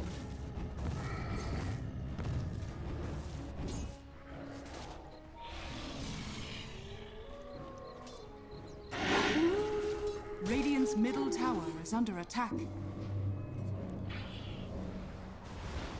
Mage almost has his Witchblade. Radiant are scanning. They do feel like someone was near. Trying to go on Broodmother, but Brood never showed himself. Take down some Spatterlings and that's it. Top lane, Lycan again.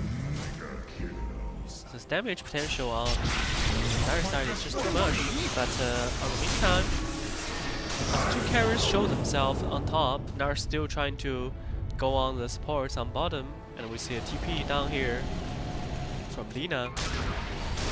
Light Strike already didn't hit the target, and Nars turning backward. Got a Silencer on the Storm Spirit, and Bloodseeker just trying to cut down the backline. Oh, he actually did kill Lina! Mage probably could not run back, but they get the job done. It's a 1-1 trade. For the twins. Pugna, a very sneaky tumbler toy into the low ground and use the tree vision to TP back. A nice play.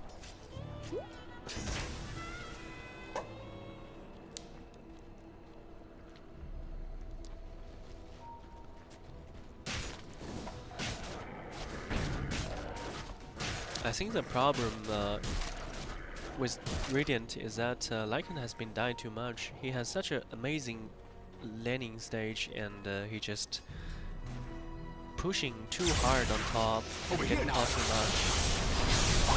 I'm over here. Easy kill supports. Leaves the kill to Storm Spirit. And with the Lycan shapeshift, just take down Silencer. It was very classic compared to Silencer back when he was popular. Radiant's bottom tower has fallen. Lycan just murder those kind of squishy supports.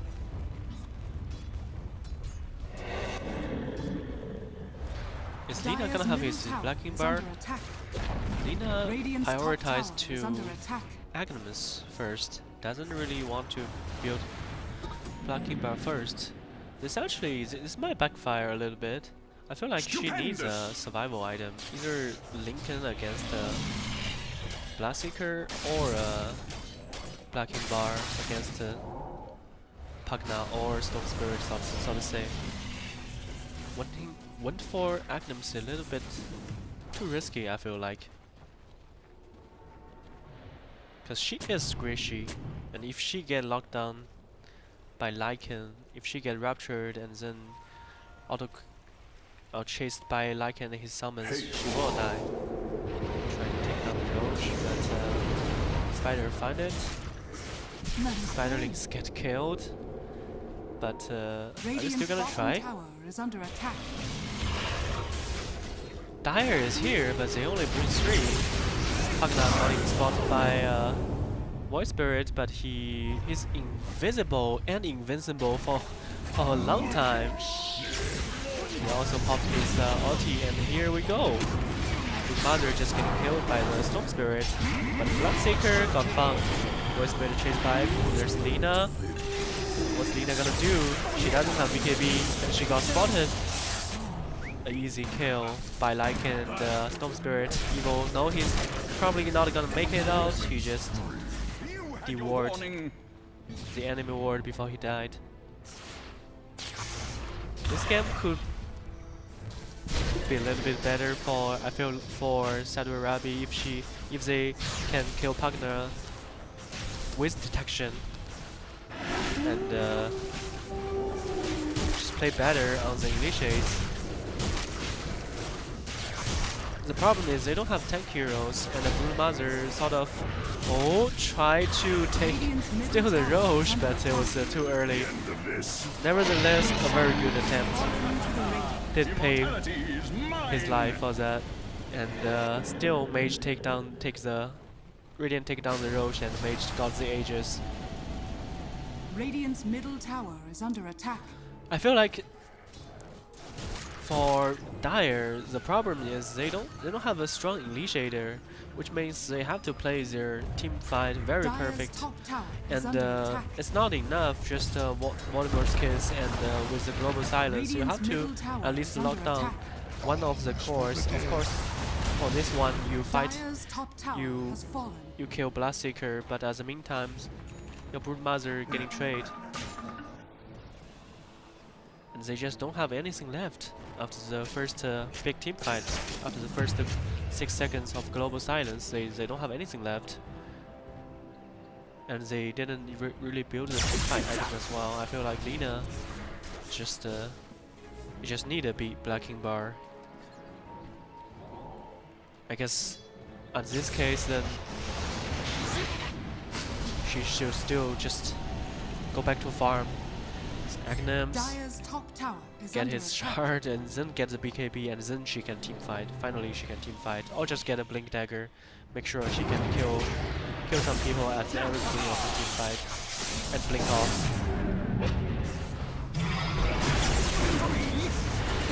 Void Spirit, not so lucky, get Sinister Gazed, and he actually spent all his Astral Steps charge, so there's no chance for him to get out of the situation. Yeah, I feel like same with last game. I just think Team Jordan is has a better team synergy, has a better teamwork. Especially the two teams are very similar in laning stage, but it's always Jordan that make less mistakes up the laning stage when the team fight just happens. And to save the Broodmother, Silencer actually used his Global Silence, which means it's gonna be another 1 minute, 2 minute time period for Team Jordan to push freely as they want.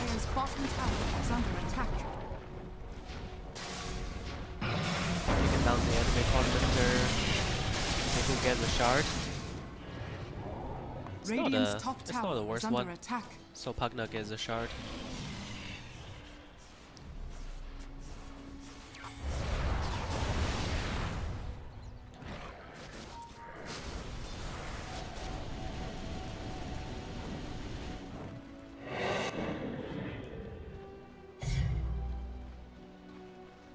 Three-man smoke. Pagna already showed himself. Is he trying to charge? No, he's not trying to charge Storm Spirit. Storm Spirit is full mana. Sentry? Broke the smoke. Astral step away.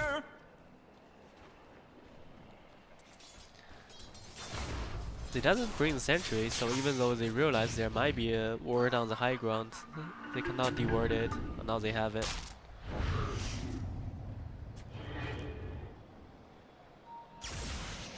Top ward support Lina, Hayden, as his Aghanim's, dodge the Light Strike Array, as the Arcane Rune, so can still pop up the Overload, and bam! Lina's getting killed.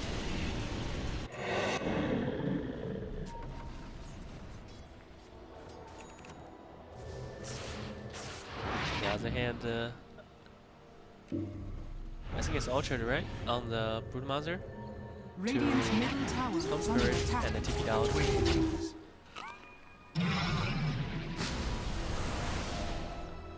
30 seconds left on the Aegis. Just need to wait Over here now. for some more items. Stormy is close to his BKB.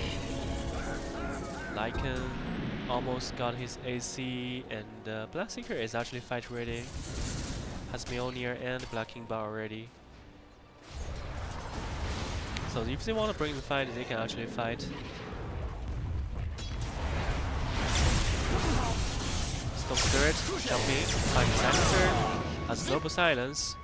As Aegis run out, Mage just ooh, fly back and go back. There's a vision from the Bloodseeker. This the Silencer. Silencer have to buy back and save his team. Waterboss Kiss with a Spider killed the Leech. Mage go back, try to trade. Light got Laguna Blade and actually burned down. And nice strike area on both cores. Taz has to go back off. Do they have any other catch? P1 doesn't have enough damage, and Storm Spirit just back. Up now. Left to death. It's a buyback from Dire side to make a successful event. I feel like Mage is playing a little bit too relaxed. He didn't really go on the targets that really matters. Like those team fights, if you jump on Lina, the fight is over. Because we already saw P1 doesn't really have the damage yet. He probably need another Silver Age to really become good scaling late game carry. Evil got picked up and trying to de-wards, but we didn't have the high ground vision. P1 just step away. There's no way he can save his supports. And Lina is going for Hex. Size up wise. Doesn't really want to build BKB. What is Mage building? Mage is saving up 4k. That's a Black King Bar if he really wanna dominate the team fight. If we wanna go for some flashy items, he can consider. Well, he went for the ultimate orb, which he went for the Lincoln Sphere. I feel like this game, Agnum's or Black King Bar could be more. Could be better. I just feel like there's not many spells, right? You wanna dispel the silence, you'll probably go for BKB. There's a global silence from Silencer. What Lincoln gonna do? Besides Orchard on Brewmaster.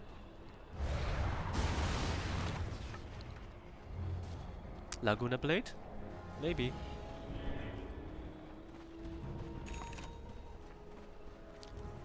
Nullifier on for the dead. Void Spirit. Now he can deal with the Decryptify. We see a 5-man smoke from Dire side. Dire's bottom tower is under See attack. where does he want to head towards. Mage just broke the smoke. Try to do some crypt skip. And they do have high ground vision, but the Mage is all alone. Well, this Link can actually save his life. If he gets silenced by the Orchard, he probably is dead. I mean, BKB will do the same thing, but it looks cool. It's he just carves the Lincoln Sphere and it saves his life. So Roshi is gonna be back up in 1 minute, 1.5 minutes. Let's see see who can win that team fight. Another 4-man smoke. Where is he up to? I guess Lycan is show on top, so they can go top. Or they are camping the haste rune. It's a little bit ambitious. Is he gonna make it? No, break the smoke. He's actually afraid of Radiant's it. middle tower is He's under actually attack. afraid of jumping on mage. Radiant I feel are like they scanning. could just go top, right? Because Light can just show himself. They went for this fishing the person who come to take the Dire's rune. bottom tower Just is didn't under get anyone. attack. Not really ready for the Storm Spirit to come and pick the rune up. Just to let him go.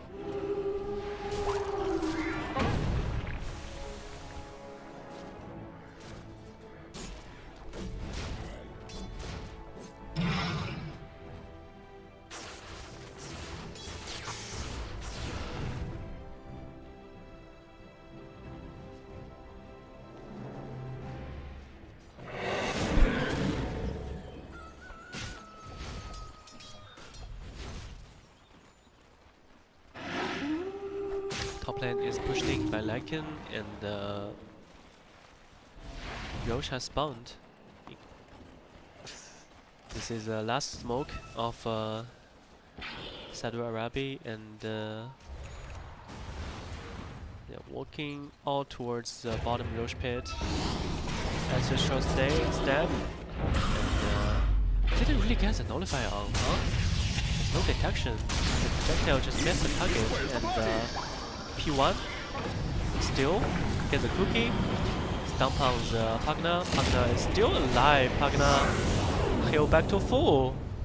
And Global Silence didn't really do anything. This Bloodseeker is like a red Ferrari, man. Pop his BKB. There's nothing Lina can do with it. He is so fast and help his team get the team wipe on the enemy team. They have to buy back to try to defend. I guess with 4 hero down, we can ignore the Roche. But they went back. Just take down the Roche and finish the game. There's nothing we can do. Lina doesn't have BKB. He has nowhere to run when Bloodseeker is right standing top of him, on her. And yeah, I think it's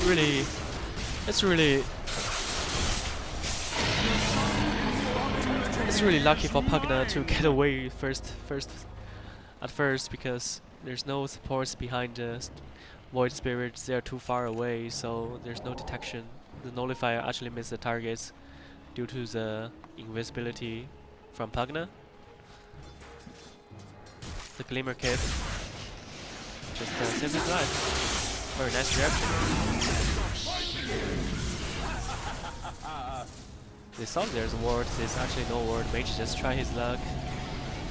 Or there's a crit on the Radiant crit on the high ground. It's daytime, so Dire's bottom tower has fallen.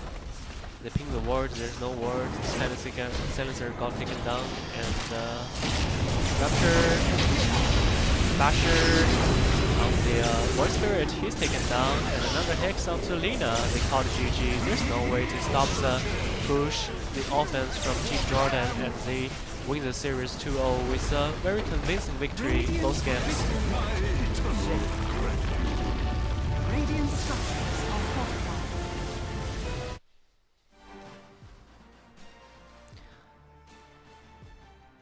Both games have kind of similar story. That is a very chaotic landing stage, trading kills, and economics stay same for both teams. But as the game progressed, we slowly figured that Team Jordan is a team with lesser mistakes, and also there's some questionable itemization on, at least on this game. On Lina, I feel like she probably should go BKB first. After the BOT, the Agnems didn't really do much. You have to win the team fight to win the game, and both lineup is has a lot of burst potential, has a lot of damage, and if you don't build any defense item, you're just gonna chase down by that Bloodseeker.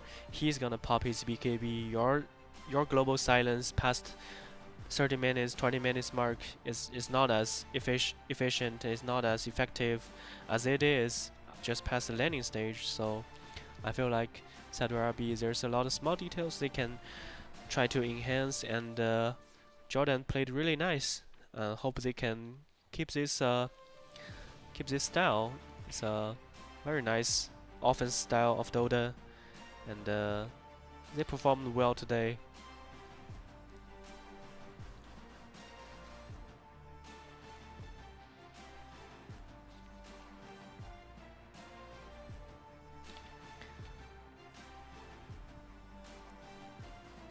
So we saw 4 games today, and it's quite still match the meta of the major. Nothing really changes. We saw Team Jordan play Lycan today.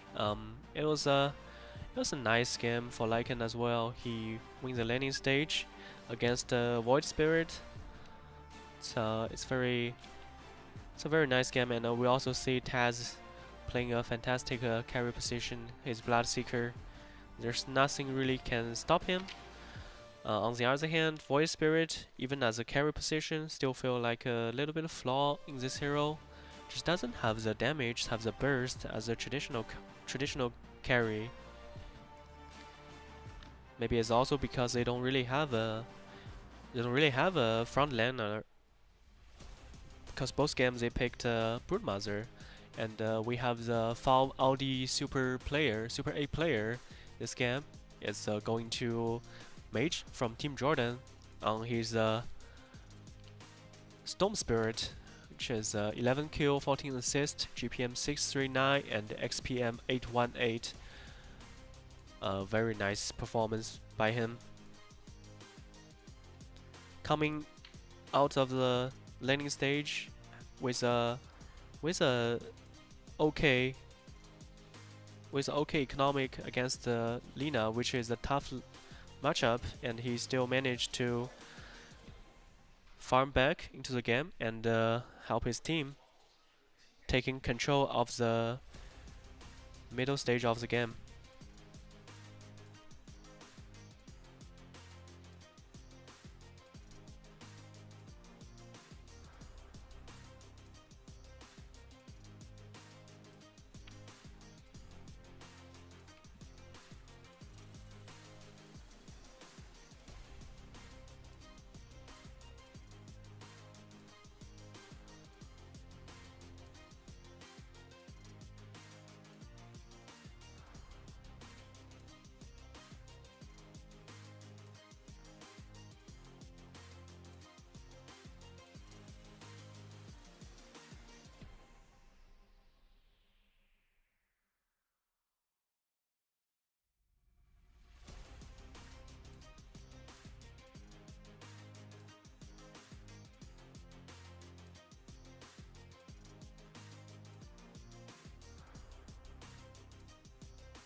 This concludes all of today's game, and this competition is jointly organized by the Olympic Council of Asia and the Asian Electronic Sport Federation, operated by Digital Esports Asia.